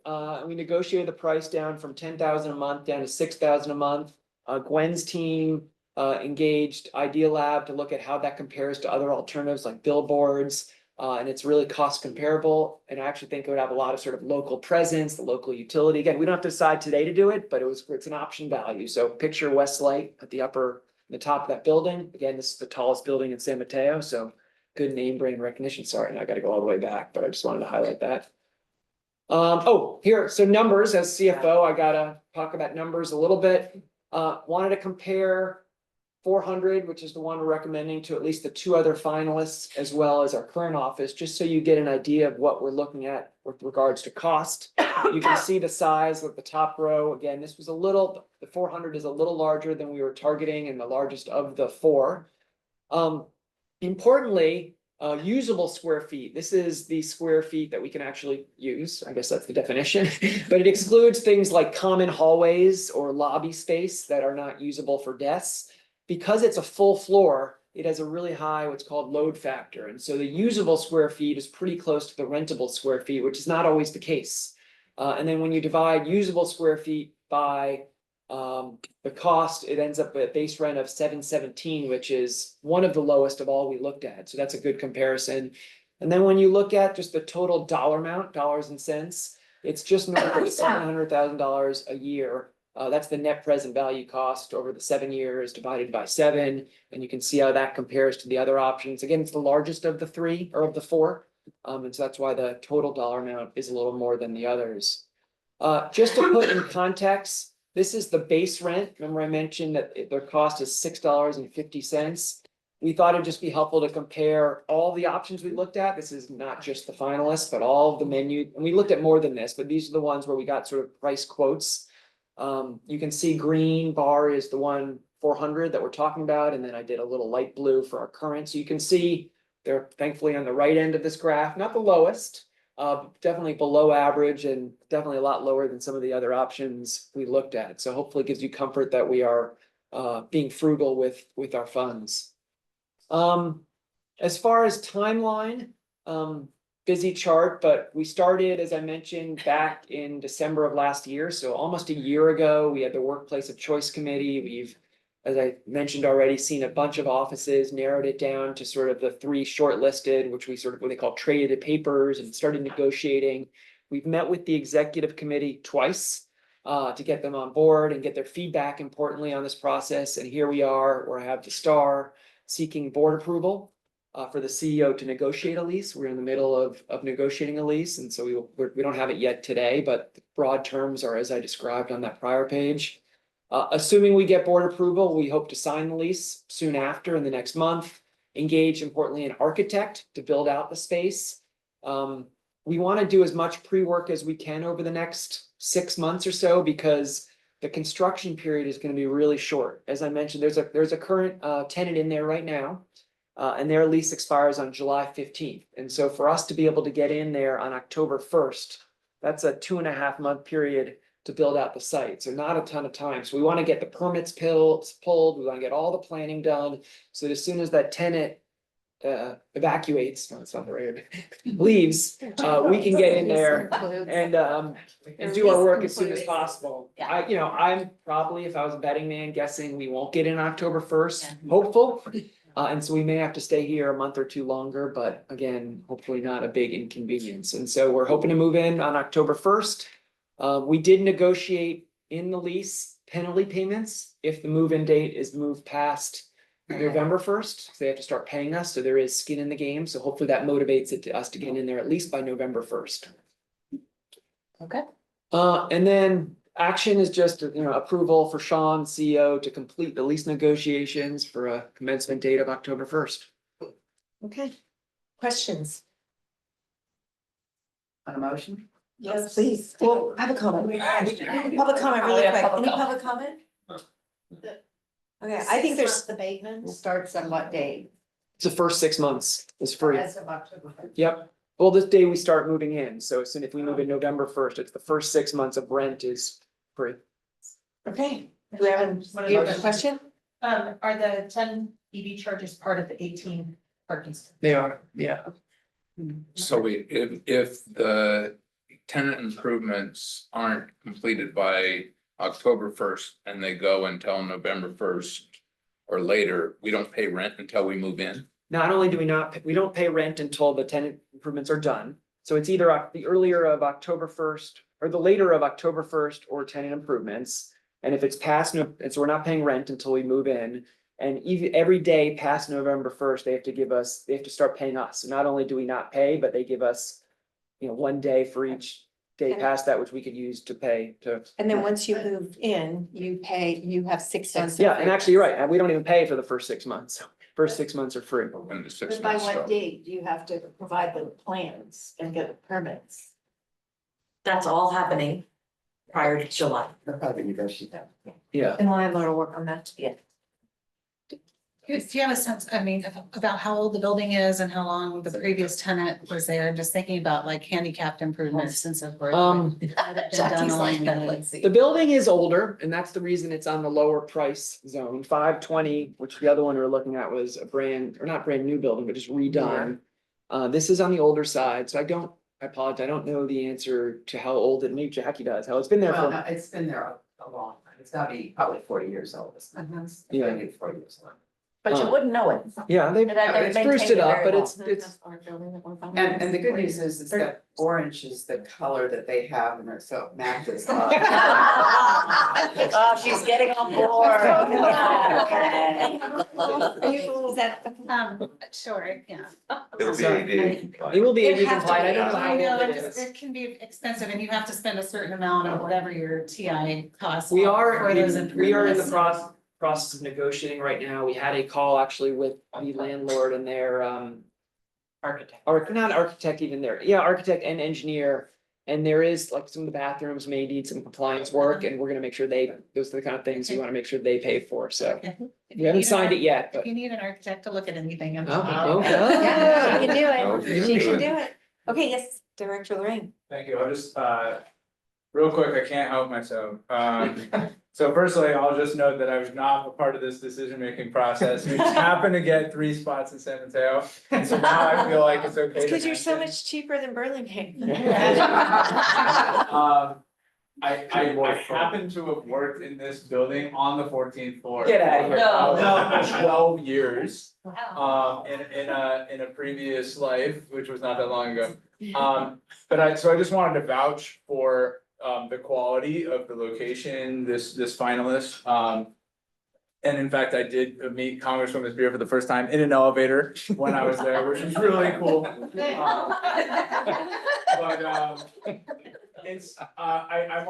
happen to live about half a mile farther than the Caltrain stop and still walk to work a lot and really enjoyed it. It's across the street from Central Park.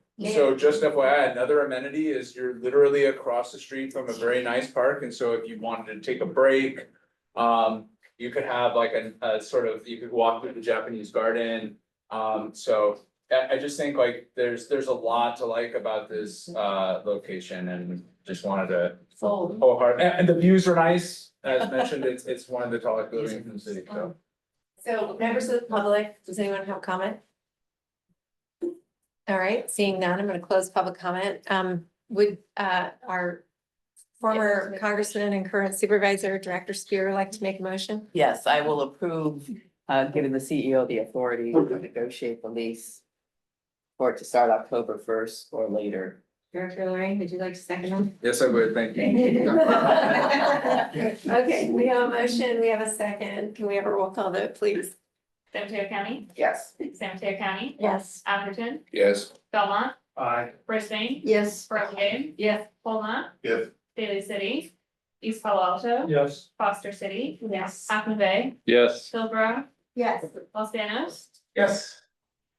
Middle Park, Millbrae, Pacifica, Yes. Portola Valley, Yes. Redwood City, Yes. San Bruno, Yes. San Carlos, Yes. San Mateo, Yes. South San Francisco, Woodside.